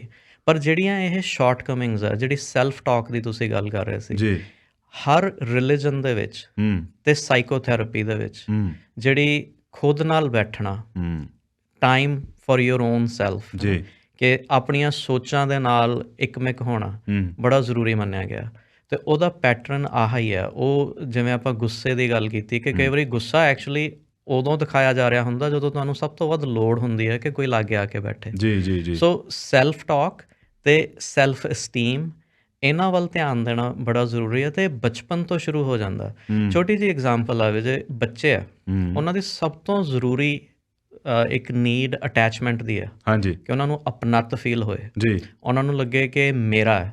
ਬੱਚਾ ਆਪਣੇ ਟੋਇਜ਼ ਨਾਲ ਅਟੈਚ ਹੋ ਜਾਂਦਾ, ਜੀ ਬਿਲਕੁਲ, ਆਪਣੇ ਪੇਰੈਂਟਸ ਨਾਲ, ਆਪਣੀ ਫੈਮਿਲੀ ਨਾਲ ਅਟੈਚ ਹੋ ਜਾਂਦਾ। ਜੇ ਉਹਨੂੰ ਲੱਗੇ ਕਿ ਮੇਰੀ ਇਹ ਅਟੈਚਮੈਂਟ ਖਤਰੇ 'ਚ ਆ, ਮੇਰੇ ਕਿਸੇ ਬਿਹੇਵੀਅਰ ਕਰਕੇ ਮੈਨੂੰ ਚੰਗਾ ਨਹੀਂ ਸਮਝਣਗੇ ਜਾਂ ਮੇਰੇ ਤੋਂ ਦੂਰ ਹੋ ਜਾਣਗੇ, ਜੀ, ਉਹ ਬਿਹੇਵੀਅਰ ਬੱਚਾ ਸੁਪਰੈਸ ਕਰ ਲੈਂਦਾ। ਇਹ ਨਹੀਂ ਕਿ ਉਹ ਬੜਾ ਸੋਚ ਕੇ ਪਲਾਨ ਬਣਾ ਕੇ ਸੁਪਰੈਸ ਕਰਦਾ, ਆਟੋਮੈਟਿਕ ਹੈ। ਹਾਂਜੀ, ਜੇ ਉਹਨੂੰ ਲੱਗੇ ਕਿ ਮੈਂ ਜੇ ਇੱਥੇ ਗੁੱਸਾ ਸ਼ੋਅ ਕੀਤਾ ਜਾਂ ਮੈਂ ਉੱਚੀ ਬੋਲਿਆ ਜਾਂ ਮੈਂ ਰੋਇਆ ਅਤੇ ਮੇਰੇ ਮਾਂ ਪਿਓ ਨੇ ਮੈਨੂੰ ਕਿਤੇ ਛੱਡ ਨਾ ਦੇਣ ਜਾਂ ਮੇਰਾ ਟਾਈਮ ਆਊਟ ਨਾ ਕਰ ਦੇਣ, ਉਹ ਵਾਲਾ ਬਿਹੇਵੀਅਰ ਸੁਪਰੈਸ ਕਰ ਲਏਗਾ। ਜੀ। ਸੋ ਇਮੋਸ਼ਨਸ ਨੂੰ ਸੁਪਰੈਸ ਕਰਨਾ ਬਚਪਨ 'ਚ ਆਟੋਮੈਟਿਕਲੀ ਅੱਜ ਕੱਲ੍ਹ ਦੀ ਸੁਸਾਇਟੀ 'ਚ ਸਿੱਖਿਆ ਜਾਂਦਾ। ਅਤੇ ਜਿਹੜੀਆਂ ਕੁਛ ਇੱਕ ਸੁਸਾਇਟੀਜ਼ ਨੇ, ਸਪੈਸ਼ਲੀ ਜਿਹੜਾ ਇੰਡੀਜਨਸ ਕਲਚਰ ਆ, ਉਹ ਇਹਦੇ 'ਚ ਸਾਡੇ ਨਾਲੋਂ ਓਰੀਜਨਲੀ ਐਡਵਾਂਸਡ ਆ। ਉਹਨਾਂ 'ਤੇ ਟਰਾਮਾ ਬਹੁਤ ਆ, ਉਹਨਾਂ 'ਤੇ ਹੋਰ ਤਰ੍ਹਾਂ ਦੇ ਤਸ਼ੱਦਦ ਹੋਣ ਕਰਕੇ ਕਲਚਰ ਸੰਭਾਲਿਆ ਨਹੀਂ ਜਾ ਪਾ ਰਿਹਾ ਇੰਨਾ ਸੋਹਣਾ, ਪਰ ਉਹਨਾਂ ਦੀ ਅਪਬ੍ਰਿੰਗਿੰਗ ਅਤੇ ਜਿਹੜੀਆਂ ਇੱਕ ਪੁਰਾਣੀਆਂ ਵੈਲਿਊਜ਼ ਨੇ ਉਹ ਮਾਡਰਨ ਸੁਸਾਇਟੀ ਨਾਲੋਂ ਬਿਹਤਰ ਨੇ। ਜੀ। ਸੋ ਉਹਨਾਂ ਵੱਲ ਵਾਪਸ ਜਾਣ ਦੀ ਲੋੜ ਆ। ਡਾਕਟਰ ਸਾਹਿਬ, ਇਮੋਸ਼ਨਸ ਨੂੰ ਸਪਰੈਸ ਕਰਨਾ, ਕਈਆਂ ਨੂੰ ਇਹ ਲੱਗੇਗਾ ਵੀ ਜਦੋਂ ਅਸੀਂ ਇਮੋਸ਼ਨਸ ਨੂੰ ਕੰਟਰੋਲ ਕਰਦੇ ਹਾਂ, ਹਾਂਜੀ, ਕਿਉਂਕਿ ਚੰਗੀ ਪਰਸਨੈਲਿਟੀ ਦਾ ਹਿੱਸਾ ਤਾਂ ਇਹ ਹੈ ਵੀ ਤੁਸੀਂ ਆਪਣੇ ਜਜ਼ਬਾਤ 'ਤੇ ਕਾਬੂ ਰੱਖ ਸਕੋ। ਬਿਲਕੁਲ। ਅਤੇ ਜਦੋਂ ਅਸੀਂ ਇਮੋਸ਼ਨਸ ਨੂੰ ਕੰਟਰੋਲ ਕਰਦੇ ਹਾਂ, ਉਹ ਵੀ ਸਪਰੈਸ਼ਨ ਨਹੀਂ ਹੈਗਾ? ਬਿਲਕੁਲ। ਸੋ ਇਮੋਸ਼ਨਸ ਨੂੰ ਰੈਕਗਨਾਈਜ਼ ਕਰਨਾ, ਹਾਂਜੀ, ਪਹਿਲਾਂ ਤਾਂ ਵੀ ਹੋ ਕੀ ਰਿਹਾ, ਅੰਦਰੋਂ ਹੋ ਕੀ ਰਿਹਾ, ਕਿ ਵਾਕਈ ਗੁੱਸਾ ਆ ਰਿਹਾ ਜਾਂ ਇਨਸਿਕਿਉਰਿਟੀ ਫੀਲ ਹੋ ਰਹੀ ਹੈ। ਜੀ, ਮੈਨੂੰ ਸੈਂਸ ਆਫ ਸਿਕਿਉਰਿਟੀ ਚਾਹੀਦੀ ਹੈ, ਮੈਨੂੰ ਕੋਈ ਮੇਰੇ ਲਾਗੇ ਹੋਵੇ, ਮੈਨੂੰ ਉਹ ਚੀਜ਼ ਚਾਹੀਦੀ ਹੈ। ਇਮੋਸ਼ਨ ਨੂੰ ਰੈਕਗਨਾਈਜ਼ ਕਰਨਾ, ਫਿਰ ਉਹਨੂੰ ਲੇਬਲ ਕਰ ਪਾਉਣਾ, ਉਹਦਾ ਨਾਂ ਦੇ ਪਾਉਣਾ ਕਿ ਮੈਂ ਆਹ ਫੀਲ ਕਰ ਰਿਹਾ ਆਪਣੇ ਮਾਈਂਡ ਦੇ ਵਿੱਚ, ਕਲੀਅਰ ਹੋਣਾ। ਉਸ ਤੋਂ ਬਾਅਦ ਉਹਨੂੰ ਕੰਟਰੋਲ ਕਰਨਾ ਜਾਂ ਉਸ ਦਾ ਚੰਗਾ ਤਰੀਕਾ ਲੱਭਣਾ ਉਹਨੂੰ ਐਕਸਪ੍ਰੈਸ ਕਰਨ ਦਾ, ਉਹ ਨੈਕਸਟ ਸਟੈਪ ਹੈ। ਜੀ। ਪਰ ਜਿਵੇਂ ਆਪਾਂ ਡੀ ਐਡਿਕਸ਼ਨ ਦੀ ਗੱਲ ਕਰ ਰਹੇ ਸੀ ਨਾ, ਕਿ ਉਹ ਕੰਮ ਹੀ ਨਹੀਂ ਕੀਤਾ ਗਿਆ ਕਿਉਂਕਿ ਉਹ ਪਰਸਨਲ ਸੀਗਾ, ਉਹ ਮਿਹਨਤ ਵਾਲਾ ਕੰਮ ਸੀ ਅਤੇ ਅਨਕੰਫਰਟੇਬਲ ਕੰਮ ਸੀ ਕਿ ਬੈਠ ਕੇ ਦੇਖਣਾ ਕਿ ਹੋ ਕੀ ਰਿਹਾ। ਸਾਈਕੋ ਐਨਾਲਿਸਿਸ ਵਿੱਚ ਬਹੁਤ ਸਾਰੇ ਲੋਕ ਨੇ ਜਿਹੜੇ ਕਿਸੇ ਸਾਈਕੋਲੋਜਿਸਟ ਕੋਲ ਜਾਂ ਕਾਉਂਸਲਰ ਕੋਲ ਜਾਂਦੇ ਆ ਜੀ, ਅਤੇ ਉਹ ਕਹਿੰਦੇ ਕਿ ਉਹ ਤਾਂ ਯਾਰ ਮੇਰੀਆਂ ਨਾ ਜਿਹੜੀਆਂ ਪ੍ਰੋਬਲਮਸ ਆ ਉਹਨਾਂ ਨੂੰ ਹੋਰ ਬਾਹਰ ਕੱਢ ਕੇ ਲਿਆ ਰਹੇ ਸੀ। ਅਤੇ ਮੈਨੂੰ ਕਦੀ ਇਹ ਗੱਲ ਦੀ ਸਮਝ ਨਹੀਂ ਲੱਗੀ ਕਿ ਇਹ ਕੀ ਥੈਰੇਪੀ ਹੋਈ, ਕਿ ਇੱਕ ਬੰਦਾ ਠੀਕ ਠਾਕ ਗਿਆ ਸੀ ਪਰ ਉਹਨੂੰ ਉਹਦੇ ਸਾਰੇ ਦੁੱਖ ਦਰਦ ਚੇਤੇ ਕਰਾ ਕੇ ਉਹਨੂੰ ਰਵਾਤਾ। ਸੋ ਮੈਨੂੰ ਖੁਦ ਨੂੰ ਇਹਦੀ ਕਦੀ ਸਮਝ ਨਹੀਂ ਲੱਗੀ ਵੀ ਇਹ ਕਿਹੋ ਜਿਹੀ ਥੈਰੇਪੀ ਆ। ਪਰ ਮੈਂ ਇੱਕ ਜਗ੍ਹਾ ਪੜ੍ਹਿਆ ਕਿ ਉਹ ਕਹਿੰਦਾ ਵੀ ਇਹ ਤੂੰ ਰਿਪੀਟ ਕਰ, ਤੂੰ ਹਜੇ ਵੀ ਕੋਈ ਡਿਟੇਲ ਮਿਸ ਕਰ ਗਿਆ, ਤੂੰ ਹਜੇ ਵੀ ਕੋਈ ਡਿਟੇਲ ਮਿਸ ਕਰ ਗਿਆ। ਅਤੇ ਉਹ ਬੰਦਾ ਅਕਸਰ ਫਿਰ ਟੁੱਟ ਗਿਆ, ਰੋਈ ਪਿਆ, ਹੈ ਨਾ ਜੀ। ਅਤੇ ਉਹ ਕਹਿੰਦਾ ਵੀ ਹੁਣ ਮੈਂ ਕੋਈ ਡਿਟੇਲ ਮਿਸ ਨਹੀਂ ਕੀਤੀ। ਅਤੇ ਕਾਉਂਸਲਰ ਕਹਿੰਦਾ ਹੁਣ ਫਿਰ ਰਿਪੀਟ ਕਰ। ਕਹਿੰਦਾ ਯਾਰ ਹੋਰ ਕੀ ਰਿਪੀਟ ਕਰਾਂ, ਮੇਰਾ ਤਾਂ ਰੋਣਾ ਨਿਕਲ ਗਿਆ। ਉਹ ਕਹਿੰਦਾ ਮੇਰਾ ਮਕਸਦ ਇਹ ਹੈ ਕਿ ਤੂੰ ਇਸ ਹੱਦ ਤੱਕ ਇਹਨੂੰ ਰਿਪੀਟ ਕਰਕੇ ਤੂੰ ਇਹਦੇ ਨਾਲ ਕੰਫਰਟੇਬਲ ਹੋ ਜਾ। ਰਾਈਟ। ਤੇਰੀਆਂ ਇਮੋਸ਼ਨਸ ਇਹਦੇ 'ਤੇ ਤੂੰ ਰੈਕਗਨਾਈਜ਼ ਕਰ ਲਿਆ ਕਿ ਹਾਂ ਟਰੋਮੈਟਿਕ ਸੀ, but get to peace with it.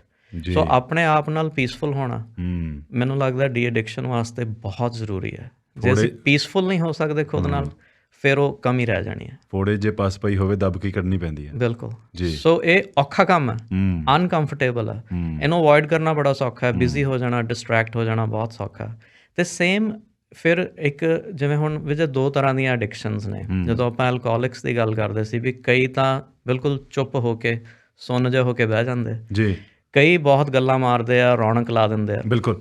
ਉਹਨਾਂ ਦਾ ਬਿਹੇਵੀਅਰ, ਉਹਨਾਂ 'ਤੇ ਬ੍ਰੇਨ 'ਤੇ ਡਿਫਰੈਂਟ ਤਰ੍ਹਾਂ ਦਾ ਅਸਰ ਹੋ ਰਿਹਾ ਕਿਸੇ ਵੀ ਸਬਸਟੈਂਸ ਦਾ। ਪਰ ਦੋਨੋਂ ਹੀ ਰਿਸਕ ਹੈਗਾ ਦੋਨਾਂ ਨੂੰ ਐਡਿਕਸ਼ਨ ਹੋਣ ਦਾ। ਸੋ ਜਿਹੜੇ ਉਹ ਕਈ ਲੋਕ ਨੇ ਜਾਂ ਅਕਸਰ ਯੰਗਸਟਰਸ ਦੇ ਵਿੱਚ ਹੋਸਟਲ ਦੇ ਵਿੱਚ ਜਦੋਂ ਬੱਚੇ ਜਾਂਦੇ ਆ, ਯੂਨੀਵਰਸਿਟੀਜ਼ 'ਚ ਜਾਂਦੇ ਆ, ਅਤੇ ਪੀਅਰ ਪ੍ਰੈਸ਼ਰ ਹੁੰਦਾ ਕਿ ਜਾਂ ਕਿਸੇ ਕੰਪਨੀ 'ਚ ਜੋਬ ਮਿਲ ਗਈ। ਹਾਂਜੀ। ਤੁਸੀਂ 20-25 ਸਾਲ ਦੀ ਉਮਰ 'ਚ ਵੱਡੀ ਕੰਪਨੀ 'ਚ ਜੋਬ ਕਰ ਰਹੇ ਹੋ, ਉਹਨਾਂ ਦੀ ਸੋਸ਼ਲ ਨਾਈਟ ਹੈ ਅਤੇ ਉੱਥੇ ਜਾਣਾ ਤੁਸੀਂ ਚਾਹੁੰਦੇ ਹੋ ਨੈਟਵਰਕਿੰਗ ਹੋਵੇ, ਕਨੈਕਸ਼ਨਸ ਬਣਨ। ਕਈ ਵਾਰੀ ਉਸ ਪ੍ਰੈਸ਼ਰ 'ਚ ਕਿਸੇ ਨਾ ਕਿਸੇ ਨੂੰ ਲੱਤ ਲੱਗ ਜਾਂਦੀ ਆ। ਪਰ ਸੋਚਣ ਦੀ ਗੱਲ ਇਹ ਹੈ ਕਿ ਆਪਾਂ ਉੱਥੇ ਜਾ ਕਿਉਂ ਰਹੇ ਹਾਂ ਜੀ, ਕਨੈਕਸ਼ਨ ਬਣਾਉਣ, ਨੈਟਵਰਕਿੰਗ ਕਰਨ। ਉਹਦੇ ਵਾਸਤੇ ਡਰਿੰਕ ਕਰਨਾ ਜ਼ਰੂਰੀ ਨਹੀਂ ਹੈ। ਬਿਲਕੁਲ। ਸੋ ਮੇਰੇ ਫੋਰਚੂਨੇਟਲੀ ਮੇਰੇ ਨਾਲ ਜਿਸ ਤਰ੍ਹਾਂ ਦੀ ਪਰਸਨਲ ਐਕਸਪੀਰੀਐਂਸਿਸ ਹੋਏ, ਮੈਨੂੰ ਕਦੇ ਡਰਿੰਕ ਕਰਨ ਦੀ ਲੱਤ ਨਹੀਂ ਲੱਗੀ ਜੀ। ਪਰ ਮੈਨੂੰ ਇਹ ਨਹੀਂ ਲੱਗਦਾ ਕਿ ਮੇਰੇ ਕੁਝ ਦੋਸਤ ਬਣਨੇ ਰਹਿ ਗਏ ਜਿਹੜੇ ਬਣ ਜਾਣੇ ਸੀ ਜੇ ਮੈਂ ਉਹਨਾਂ ਦੇ ਨਾਲ ਬੈਠ ਕੇ ਡਰਿੰਕ ਕਰਦਾ। ਸੋ ਖੁਦ ਤੇ ਪ੍ਰੈਸ਼ਰ ਪਾ ਲੈਣਾ ਕਿ ਇਸ ਗਰੁੱਪ 'ਚ ਫਿੱਟ ਹੋਣ ਲਈ ਮੈਨੂੰ ਉਹੀ ਕਰਨਾ ਪੈਣਾ ਜੋ ਇਹ ਕਰ ਰਹੇ ਨੇ। ਇਹ ਆਪਣੀ ਇੱਕ ਵੀਕਨੈਸ ਕਈ ਵਾਰੀ ਹੁੰਦੀ ਆ। ਆਪਾਂ ਚੰਗੀ ਤਰ੍ਹਾਂ ਡੀਪਲੀ ਸਮਝਿਆ ਨਹੀਂ ਕਿ ਪਰਪਸ ਸੀਗਾ ਮਿਲਣਾ ਗਿਲਣਾ, ਹਾਂਜੀ, get to know the person, not to drink with them. So ਕਈ ਵਾਰੀ ਇਹਦਾ ਪਲੇਸੀਬੋ ਇਫੈਕਟ ਹੁੰਦਾ। ਜਿਹੜਾ ਡਰਿੰਕਿੰਗ ਦਾ ਮਾਹੌਲ ਆ, ਆਪਾਂ ਡਰਿੰਕਿੰਗ ਦੀ ਜ਼ਿਆਦਾ ਗੱਲ ਕਰ ਰਹੇ ਹਾਂ ਕਿਉਂਕਿ ਸਭ ਤੋਂ ਜ਼ਿਆਦਾ ਕਾਮਨ, ਹਾਂਜੀ ਬਿਲਕੁਲ। ਜਿਹੜਾ ਡਰਿੰਕਿੰਗ ਦਾ ਮਾਹੌਲ ਆ, ਜਿਹੜਾ ਐਕਟ ਆ ਕਿ ਉੱਥੇ ਬੈਠਾਂਗੇ ਸ਼ਾਮ ਨੂੰ, ਉਹਦੀ ਐਂਟੀਸਪੇਸ਼ਨ ਖੁਸ਼ੀ ਪੈਦਾ ਕਰਦੀ ਹੈ। ਉੱਥੇ ਜੋ ਆਲੇ ਦੁਆਲੇ ਜਿਹੜਾ ਸੋਸ਼ਲ ਮਾਹੌਲ ਬਣੂਗਾ ਉਹ ਸਾਨੂੰ ਚੰਗਾ ਲੱਗਦਾ। ਪਰ ਜਿਹੜੇ ਰੀਹੈਬ 'ਚੋਂ ਲੋਕ ਆਉਂਦੇ ਨੇ ਉਹਨਾਂ ਨੂੰ ਕਿਹਾ ਜਾਂਦਾ ਕਿ ਓਕੇ ਹੁਣ ਤੁਸੀਂ ਇਹ ਓਬਜ਼ਰਵ ਕਰੋ ਕਿ ਕਿੰਨਾ ਪਾਰਟ ਤੁਹਾਡੀ ਖੁਸ਼ੀ ਦਾ ਸਿਰਫ ਇਹ ਸੀਗਾ ਕਿ ਉਸ ਮਾਹੌਲ 'ਚ ਜਾਣਾ, ਹਾਂਜੀ, ਤੇ ਕਿੰਨਾ ਪਾਰਟ ਉਹ ਐਕਚੁਅਲ ਡਰਿੰਕ ਸੀ, the act of drinking, maybe ਕਿ ਤੁਸੀਂ ਇੰਨੇ ਖੁਸ਼ ਹੋ ਉਸ ਮਾਹੌਲ 'ਚ, ਤੁਹਾਨੂੰ ਇੰਨਾ ਚੰਗਾ ਲੱਗ ਰਿਹਾ, ਆਪਣੇ ਸਾਥੀ ਇੰਨੇ ਚੰਗੇ ਲੱਗ ਰਿਹਾ ਕਿ ਜੇ ਤੁਸੀਂ ਨਾ ਵੀ ਡਰਿੰਕ ਕਰੋਗੇ ਤਾਂ ਵੀ ਤੁਸੀਂ ਇੰਜੋਏ ਕਰੋਗੇ। ਨੈਟਫਲਿਕਸ ਬਿੰਜ ਵਾਚਿੰਗ, ਬਿਲਕੁਲ ਇਹ ਐਡਿਕਸ਼ਨ ਦੇ ਤੌਰ 'ਤੇ ਇਹਨੂੰ ਦੇਖਿਆ ਜਾ ਸਕਦਾ। ਬੰਦਾ ਇੱਕ ਐਪੀਸੋਡ ਤੋਂ ਬਾਅਦ ਦੂਜਾ, ਤੀਜਾ, ਚੌਥਾ, ਫਿਰ ਪਤਾ ਲੱਗਦਾ ਯਾਰ ਰਾਤੀ 10 ਵਜੇ ਬੈਠੇ ਸੀ, ਸਵੇਰ ਦੇ 5 ਵੱਜ ਗਏ। ਡੈਫੀਨੇਟਲੀ ਐਡਿਕਸ਼ਨ ਦੇ ਤੌਰ 'ਤੇ ਦੇਖਿਆ ਜਾ ਸਕਦਾ। ਸੇਮ ਐਜ਼ ਸੋਸ਼ਲ ਮੀਡੀਆ, ਜੀ, ਫੇਸਬੁੱਕ ਬਾਰ-ਬਾਰ ਚੈੱਕ ਕਰਨੀ, ਹਾਂਜੀ, ਜਿਹੜੀ ਨੈਟਫਲਿਕਸ ਬਿੰਜ ਵਾਚਿੰਗ, ਜਦੋਂ ਕਿਸੇ ਵੀ ਚੀਜ਼ ਨਾਲ ਬਿੰਜ ਜੁੜ ਗਿਆ, ਉਹ ਖਾਣਾ ਹੋਵੇ ਜਾਂ ਐਪੀਸੋਡ ਦੇਖਣੇ ਹੋਣ, ਹਾਂਜੀ, ਉਹ ਐਡਿਕਸ਼ਨ ਵਾਲਾ ਬਿਹੇਵੀਅਰ ਆ। ਤੇ ਵਿਜੇ ਇਹ ਕੁਛ ਸਾਲ ਪਹਿਲਾਂ ਇਹ ਫੀਨੋਮੇਨਾ ਹੈ ਨਹੀਂ ਸੀ, ਰਾਈਟ। ਜਦੋਂ ਆਪਾਂ ਛੋਟੇ ਹੁੰਦੇ ਸੀ, ਹਫ਼ਤੇ ਬਾਅਦ ਉਹ ਸੀਰੀਅਲ ਦੁਬਾਰਾ ਆਉਂਦਾ ਹੁੰਦਾ ਸੀ, ਹਾਂਜੀ, ਇੱਕ ਹਫ਼ਤਾ ਉਹਦੀ ਵੇਟ ਕਰੀਦੀ ਸੀ, ਹਾਂਜੀ, ਤੇ ਠੀਕ ਸੀਗੇ, ਆਪਾਂ ਨੂੰ ਡਿਪਰੈਸ਼ਨ ਨਹੀਂ ਹੋਇਆ ਇਸ ਗੱਲ ਕਰਕੇ ਕਿ ਹਫ਼ਤਾ ਵੇਟ ਕਰਨੀ ਪਈ। ਪਰ ਜਿਹੜੇ ਨੈਟਫਲਿਕਸ ਦੀਆਂ ਸੀਰੀਜ਼ ਨੇ, ਜਿਵੇਂ ਆਪਾਂ ਫੂਡ ਦੀ ਗੱਲ ਕਰਦੇ ਹਾਂ, ਉਹ ਡਿਜ਼ਾਈਨ ਇਸ ਤਰ੍ਹਾਂ ਕੀਤੀਆਂ ਗਈਆਂ ਕਿ ਉਹ ਤੁਹਾਡੀ ਡੋਪਾਮੀਨ ਦੀ ਜਿਹੜੀ ਸਰਕਟਰੀ ਆ ਉਹਨੂੰ ਟ੍ਰਿਗਰ ਕਰਦੀਆਂ ਨੇ, ਜੀ। ਉਹ ਖਤਮ ਇਸ ਤਰੀਕੇ ਨਾਲ ਕੀਤਾ ਜਾਂਦਾ, ਉਹਦੀ ਸਟੋਰੀ ਲਾਈਨ ਇਸ ਤਰ੍ਹਾਂ ਦੀ ਹੁੰਦੀ ਹੈ ਕਿ ਦਿਲ ਕਰਦਾ ਜੇ ਮੈਨੂੰ ਨੈਕਸਟ ਪਤਾ ਲੱਗ ਜਾਏ ਫਿਰ ਬਸ ਫਿਰ ਸੈਟਿਸਫੈਕਸ਼ਨ ਮਿਲ ਜੂਗੀ। ਸੋ ਡੈਫੀਨੇਟ ਬਿੰਜ ਵਾਚਿੰਗ ਇੱਕ ਐਡਿਕਸ਼ਨ ਆ, ਸੇਮ ਐਜ਼ ਸੋਸ਼ਲ ਮੀਡੀਆ। ਤੇ ਇਹਨੂੰ ਰੈਕਗਨਾਈਜ਼ ਕਰਨਾ ਫਸਟ ਸਟੈਪ ਆ, ਜੀ। ਸੈਕਿੰਡ ਸਟੈਪ ਆ ਕਿ ਜਦੋਂ ਆਪਾਂ ਉਹ ਨਹੀਂ ਕਰਾਂਗੇ, ਜਿਵੇਂ ਮੈਂ ਤੁਹਾਨੂੰ ਦੱਸਿਆ ਸੀ, ਮੈਂ ਕੁਝ ਸਮੇਂ ਵਾਸਤੇ ਟੋਟਲੀ ਫੇਸਬੁੱਕ ਡਿਲੀਟ ਕਰਤੀ ਆਪਣੇ ਫੋਨ 'ਚੋਂ, ਹਾਂਜੀ। ਪਹਿਲੇ 3-4 ਦਿਨ ਮੈਂ ਲੈਪਟਾਪ 'ਤੇ ਜਾ ਕੇ ਦੇਖਦਾ ਸੀ, ਜੀ।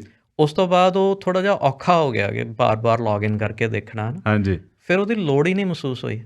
ਪਹਿਲਾਂ ਮੈਨੂੰ ਲੱਗਦਾ ਸੀ ਪਤਾ ਨਹੀਂ ਕਿਹੜੀ ਇਨਫੋਰਮੇਸ਼ਨ ਮਿਸ ਹੋ ਜਾਣੀ, ਮੈਨੂੰ ਪਤਾ ਨਹੀਂ ਲੱਗਣਾ ਸਾਡੇ ਪ੍ਰੋਫੈਸ਼ਨਲ ਗਰੁੱਪਸ 'ਚ ਕੀ ਹੋ ਰਿਹਾ ਜਾਂ ਖਬਰ ਕੋਈ ਰਹਿ ਜਾਣੀ ਹੈ, ਪਰ ਕੁਛ ਨਹੀਂ ਇਸ ਤਰ੍ਹਾਂ ਦਾ ਹੁੰਦਾ, ਨਿਊਜ਼ ਤੁਹਾਡੇ ਤੱਕ ਪਹੁੰਚ ਜਾਂਦੀ ਫਿਰ ਵੀ। ਸੋ ਸੇਮ ਵੇ ਇਹ ਨੈਟਫਲਿਕਸ ਸੀਰੀਜ਼, YouTube ਤੇ ਕਈ ਲੋਕ 8-8 10-10 ਘੰਟੇ ਸਾਰੀ ਰਾਤ ਬਿਤਾ ਦਿੰਦੇ ਆ, ਫਿਰ ਉਹਦੇ ਬਾਇਓਲੋਜੀਕਲ ਅਸਰ ਇੱਕ ਤੋਂ ਬਾਅਦ ਇੱਕ ਸਵਾਪ ਕਰੀ ਜਾਓ। ਸੋ ਟਿਕਟੌਕ ਉਸ ਦਾ ਵੀ ਐਡਵਾਂਸ ਲੈਵਲ ਆ, ਅਟੈਂਸ਼ਨ ਸਪੈਨ ਛੋਟਾ ਚਾਹੀਦਾ, ਹਾਂਜੀ, ਕਿਉਂਕਿ ਅੱਧੇ ਘੰਟੇ ਦਾ ਵੀਡੀਓ ਦੇਖਣਾ ਬੜਾ ਔਖਾ ਲੱਗਦਾ। ਤੁਸੀਂ ਚਾਹੁੰਦੇ ਹੋ ਜਿਹੜੀ ਡੋਪਾਮੀਨ ਕਿੱਕ ਆ ਨਾ, ਉਹ 20-25 ਸਕਿੰਟ 'ਚ ਹੀ ਮਿਲ ਜਾਏ, ਤੇ ਉਸ ਤੋਂ ਬਾਅਦ ਉਹ ਆਪਣੇ ਆਪ ਆਈ ਜਾਵੇ, ਹਾਂਜੀ, ਐਫਰਟ ਵੀ ਨਾ ਕਰਨਾ ਪਏ, ਜੀ, ਐਨਰਜੀ ਕੰਜ਼ਰਵ ਹੋਵੇ ਤੇ ਸਵਾਦ ਪੂਰਾ ਮਿਲੇ। ਜਦੋਂ ਕਿਸੇ ਨੂੰ ਲੱਗੇ ਕਿ ਮੈਨੂੰ ਤੇ ਹੁਣ ਸੋਸ਼ਲੀ ਆਈਸੋਲੇਟ ਕਰ ਰਿਹਾ, ਮੇਰਾ ਪਰਿਵਾਰ ਮੇਰੇ ਤੇ ਖਿਜਿਆ ਹੋਇਆ, ਉਹ ਅਕਸਰ ਉਹਦਾ ਰਿਜ਼ਲਟ ਵਧੀਆ ਨਹੀਂ ਹੁੰਦਾ, ਜੀ। ਉਹਦਾ ਰਿਜ਼ਲਟ ਰਿਬੇਲੀਅਨ ਹੁੰਦਾ, ਉਹਦਾ ਰਿਜ਼ਲਟ ਇਹ ਹੁੰਦਾ ਕਿ ਉਹ ਬੰਦਾ ਉਸ ਦੇ ਵਿੱਚ ਹੋਰ ਖੁੱਭ ਜਾਂਦਾ, ਜਾਂ ਲੁੱਕ ਛਿਪ ਕੇ ਜਾਂ ਕਿਸੇ ਵੀ ਤਰੀਕੇ ਨਾਲ ਪ੍ਰੋਬਲਮ ਸੋਲਵ ਹੁੰਦੀ ਨਹੀਂ। ਪਰ ਆਪਣਾ ਫਸਟ ਰਿਸਪੌਂਸ ਇਹੀ ਹੁੰਦਾ ਕਿ ਅਗਲੇ ਨੂੰ ਕਹੀਏ, ਜੇ ਕੋਈ ਮਿੱਠਾ ਹੀ ਖਾ ਰਿਹਾ ਫੋਰ ਐਗਜ਼ਾਮਪਲ, ਹਾਂਜੀ, ਮਿੱਠਾ ਨਾ ਖਾ, ਹਾਂਜੀ, ਰੇਅਰਲੀ ਵਰਕਸ। ਸੋ ਜੋ ਮੈਂ ਇਹਦੇ ਬਾਰੇ ਪੜ੍ਹਿਆ, ਫੈਮਿਲੀ ਵਾਸਤੇ 2 ਆਪਸ਼ਨਸ ਨੇ, ਜੀ। ਸਭ ਤੋਂ ਪਹਿਲੀ ਆਪਸ਼ਨ ਤੇ ਇਹ ਹੈ ਕਿ ਅਨਕੰਡੀਸ਼ਨਲੀ ਕਿਸੇ ਨੂੰ ਐਕਸੈਪਟ ਕਰਨਾ। ਜਿਹੜੇ ਲੋਕ, ਬੱਚੇ, ਯੰਗਸਟਰਸ ਕਿਸੇ ਗੈਂਗ ਦੇ ਵਿੱਚ ਇਨਵੋਲਵ ਹੋ ਜਾਂਦੇ ਆ, ਹਾਂਜੀ, ਕਿਸੇ ਐਸੇ ਗਰੁੱਪ 'ਚ ਇਨਵੋਲਵ ਹੋ ਜਾਂਦੇ ਆ ਜੋ ਉਹਨਾਂ ਲਈ ਹਾਨੀਕਾਰਕ ਹੁੰਦਾ, ਉਹ ਕਿਉਂ ਜਾਂਦੇ ਉੱਥੇ? ਕਿਉਂਕਿ ਉੱਥੇ ਉਹਨਾਂ ਨੂੰ ਐਕਸੈਪਟੈਂਸ ਮਿਲਦੀ ਆ, ਅਟੈਚਮੈਂਟ ਮਿਲਦੀ ਆ, ਉਹ ਆਪਣੇ ਆਪ ਨੂੰ ਉਹਦਾ ਪਾਰਟ ਸਮਝਦੇ ਆ। ਸੋ ਜੇ ਕਿਸੇ ਨੂੰ ਲੱਗੇ ਕਿ ਮੈਂ ਆਪਣੀ ਫੈਮਿਲੀ ਤੋਂ ਟੁੱਟ ਰਿਹਾ, ਤੇ ਉਹ ਉਹਦੀ ਸਾਈਕੋਲੋਜੀ ਲਈ ਵਧੀਆ ਵਰਕ ਨਹੀਂ ਕਰੂਗਾ, ਜੀ। ਸੋ ਫੈਮਿਲੀ ਵਾਸਤੇ ਇਹ ਅਹਿਸਾਸ ਕਰਾਉਣਾ ਕਿ ਅਸੀਂ ਤੇਰੇ ਨਾਲ ਆ, ਤੇਰਾ ਬਿਹੇਵੀਅਰ ਸਾਨੂੰ ਬਹੁਤ ਇਫੈਕਟ ਕਰ ਰਿਹਾ, ਸਾਨੂੰ ਚੰਗਾ ਨਹੀਂ ਲੱਗ ਰਿਹਾ, ਤੇ ਮੈਨੂੰ ਨਹੀਂ ਪਤਾ ਵੀ ਮੈਂ ਇਹ ਸਹਿ ਸਕਦਾ ਜਾਂ ਨਹੀਂ, ਜੀ, ਪਰ ਮੈਂ ਹਾਂ ਤੇਰੇ ਨਾਲ, ਜੀ। ਜਦੋਂ ਤੇਰਾ ਦਿਲ ਕਰੇ ਕਿ ਤੂੰ ਸੁਧਰਨਾ ਚਾਹੇ, ਕੋਈ ਹੈਲਪ ਚਾਹੀਦੀ ਹੋਵੇ, ਇਸ ਚੀਜ਼ ਨੂੰ ਛੱਡਣਾ ਚਾਹੇ, ਈਵਨ ਜਿਹੜੇ ਵਰਡ ਹੈ ਨਾ, ਜਿਵੇਂ ਮੈਂ ਕਹਿ ਦਿੱਤਾ ਸੁਧਰਨਾ ਚਾਹੇ, ਸ਼ਾਇਦ ਸਹੀ ਅੱਖਰ ਨਹੀਂ ਹੈ ਵਰਤਣਾ, ਕਿਉਂਕਿ ਜਿਹੜਾ ਵੀ ਬੰਦਾ ਐਡਿਕਸ਼ਨ ਵੱਲ ਜਾ ਰਿਹਾ ਨਾ, ਉਹਦੀਆਂ ਲੇਅਰਸ ਬਹੁਤ ਗਹਿਰੀਆਂ, ਉਹ ਮਜ਼ਾ ਲੈਣ ਲਈ ਨਹੀਂ ਜਾ ਰਿਹਾ। ਰਾਈਟ। ਸੋ ਉਹਦੇ ਵਾਸਤੇ ਐਂਟਰਟੇਨਮੈਂਟ ਨਹੀਂ ਹੈ, ਉਹਦਾ ਕਾਰਨ ਕੋਈ ਅੰਦਰ ਟਰੋਮੈਟਿਕ ਕੋਈ ਡੀਪ ਸਦਮਾ ਹੋ ਸਕਦਾ ਜਿਹੜਾ ਉਹਨੇ ਮਹਿਸੂਸ ਕੀਤਾ, ਦੂਸਰਿਆਂ ਨੂੰ ਲੱਗਿਆ ਹੋਵੇ ਵੀ ਕੋਈ ਵੱਡੀ ਗੱਲ ਨਹੀਂ। ਰਾਈਟ। ਸੋ ਫੈਮਿਲੀ ਲਈ ਇੱਕ ਸਪੋਰਟਿਵ এনवायरमेंट ਹੋਣਾ, ਤੇ ਫਿਰ ਫੈਮਿਲੀ ਦਾ ਖੁਦ ਨੂੰ ਦੇਖਣਾ। ਮੈਨੂੰ ਵਿਜੇ ਲੱਗਦਾ ਕਿ ਲਾਈਫ ਦਾ ਸਾਰਾ ਕੰਮ ਪਰਸਨਲ ਆ, ਅਸੀਂ ਕਿਸੇ ਨੂੰ ਚੇਂਜ ਨਹੀਂ ਕਰ ਸਕਦੇ, ਅਸੀਂ ਆਪਣੇ ਆਪ ਨੂੰ ਬਹੁਤ ਚੇਂਜ ਕਰ ਸਕਦੇ ਹਾਂ। ਬਿਲਕੁਲ। ਸੋ ਜਿਹੜੀ ਉਹ ਕੰਪਨੀ ਆ, ਜੋ ਮਾਹੌਲ ਆ, ਉਹਦਾ ਅਸਰ ਬਹੁਤ ਪੈਂਦਾ। ਪਰ ਜੇ ਫੈਮਿਲੀ ਦੇ ਮਾਹੌਲ ਦੇ ਵਿੱਚ ਇੱਕ ਜਿਹੜੇ ਨੂੰ ਕੋਈ ਕਹੀ ਜਾਈਏ ਵੀ ਛੱਡ ਦਿਓ, ਸ਼ਰਾਬ ਪੀਣੀ ਛੱਡ ਦਿਓ, ਪਰ ਬਾਕੀ ਕਹਿਣ ਵੀ ਮੇਰੀ ਇਹ ਪ੍ਰੋਬਲਮ ਨਹੀਂ ਹੈਗੀ, ਮੈਂ ਥੋੜੀ ਡਰਿੰਕ ਕਰ ਸਕਦਾ, ਰਾਈਟ। ਸੋ ਉਹਨਾਂ ਦੇ ਦੋਸਤ ਬਣ ਕੇ, ਉਹਨਾਂ ਦੇ ਸਾਥੀ ਬਣ ਕੇ, ਰੀਅਲਾਈਜ਼ ਕਰਕੇ ਕਿ ਇਹ ਕੋਈ ਮਾੜੀ ਆਦਤ ਨਹੀਂ ਹੈ, ਇੱਕ ਵੀਕਨੈਸ ਹੈ, ਇੱਕ ਤਰ੍ਹਾਂ ਨਾਲ ਜਿੱਦਾਂ ਫਿਜ਼ੀਕਲ ਡਿਜ਼ੀਜ਼ ਹੁੰਦਾ, ਇਹ ਮੈਂਟਲ ਡਿਜ਼ੀਜ਼ ਬਣ ਜਾਂਦਾ ਜਦੋਂ ਐਡਿਕਸ਼ਨ ਫਿਜ਼ੀਕਲੀ ਡਿਪੈਂਡੈਂਟ ਹੋ ਜਾਏ ਬੰਦਾ। ਸੋ ਉਹਨੂੰ ਉਸ ਐਂਗਲ ਤੋਂ ਟਰੀਟ ਕਰਨਾ ਚਾਹੀਦਾ। ਕਈ ਵਾਰੀ ਇੰਝ ਲੱਗਣ ਲੱਗ ਜਾਂਦਾ ਵੀ ਜੇ ਇਸ ਤਰ੍ਹਾਂ ਗੱਲ ਕਹਿ ਦਿੱਤੀ ਵੀ ਕੋਈ ਨਹੀਂ, ਜਦੋਂ ਤੈਨੂੰ ਮੁਨਾਸਬ ਲੱਗਦਾ ਹੋਇਆ ਉਦੋਂ ਦੱਸੀ, ਕਈ ਵਾਰ ਐਂ ਲੱਗਦਾ ਵੀ ਇਹਦੇ ਨਾਲ ਤਾਂ ਉਹਨੂੰ ਲੱਗਣਾ ਵੀ ਇਹਨਾਂ ਨੂੰ ਕੋਈ ਫਰਕ ਹੀ ਨਹੀਂ ਪਿਆ ਕਿ ਮੇਰਾ ਇਹ ਬਿਹੇਵੀਅਰ ਜਾਂ ਮੇਰੀ ਇਹ ਆਦਤ ਐਕਸੈਪਟ ਕਰ ਲਈ ਗਈ ਫੈਮਿਲੀ ਵੱਲੋਂ, ਸੋ ਉਹ ਕੰਟੀਨਿਊ ਰਹਿ ਸਕਦੀ। ਕਈ ਵਾਰੀ ਪਰਿਵਾਰਾਂ ਦੇ ਵਿੱਚ ਲੋਕਾਂ ਜਿਹੜੇ ਖੈਰ ਖਵਾਹ ਹੁੰਦੇ ਨੇ, ਉਹ ਇਸ ਕਰਕੇ ਕਈ ਵਾਰੀ ਲੈਸ਼ ਆਊਟ ਕਰਦੇ ਨੇ ਕਿ ਆਪਣੀ ਜਿਹੜੀ ਉਸ ਐਕਸ਼ਨ ਦੀ ਅਨਐਕਸੈਪਟੈਂਸ ਆ, ਉਹਦਾ ਇਜ਼ਹਾਰ ਕਰ ਰਹੇ ਹੁੰਦੇ ਨੇ ਵੀ ਜੇ ਕਹਿਤਾ ਵੀ ਤੂੰ ਠੀਕ ਹੈ, ਜਦੋਂ ਠੀਕ ਲੱਗਾ ਉਦੋਂ ਦੱਸ ਦੇਈਂ, ਕਿਤੇ ਇਹ ਮੈਸੇਜ ਨਾ ਚਲਾ ਜਾਵੇ ਵੀ ਅੱਛਾ ਵੀ ਠੀਕ ਆ, ਵੀ ਅਸੀਂ ਐਕਸੈਪਟ ਕਰ ਲਿਆ। ਹਾਂਜੀ ਵਿਜੇ, ਬਿਲਕੁਲ ਸਹੀ ਹੈ, ਪਰ ਸੋਚਣ ਦੀ ਲੋੜ ਇਹ ਆ ਕਿ ਜੇ ਲੈਸ਼ ਆਊਟ ਕਰਨਾ ਉਹਦਾ ਅਸਰ ਵਧੀਆ ਹੋਵੇ, ਉਹ ਦੇਖਣ ਨੂੰ ਮਿਲਦਾ ਨਹੀਂ। ਰਾਈਟ। ਸੋ ਸਟ੍ਰੈਟਜੀ ਕੰਮ ਕਰਦੀ ਨਹੀਂ ਜੀ, ਲੌਂਗ ਰਨ ਦੇ ਵਿੱਚ ਤਾਂ ਬਿਲਕੁਲ ਹੀ ਨਹੀਂ ਕਰਦੀ।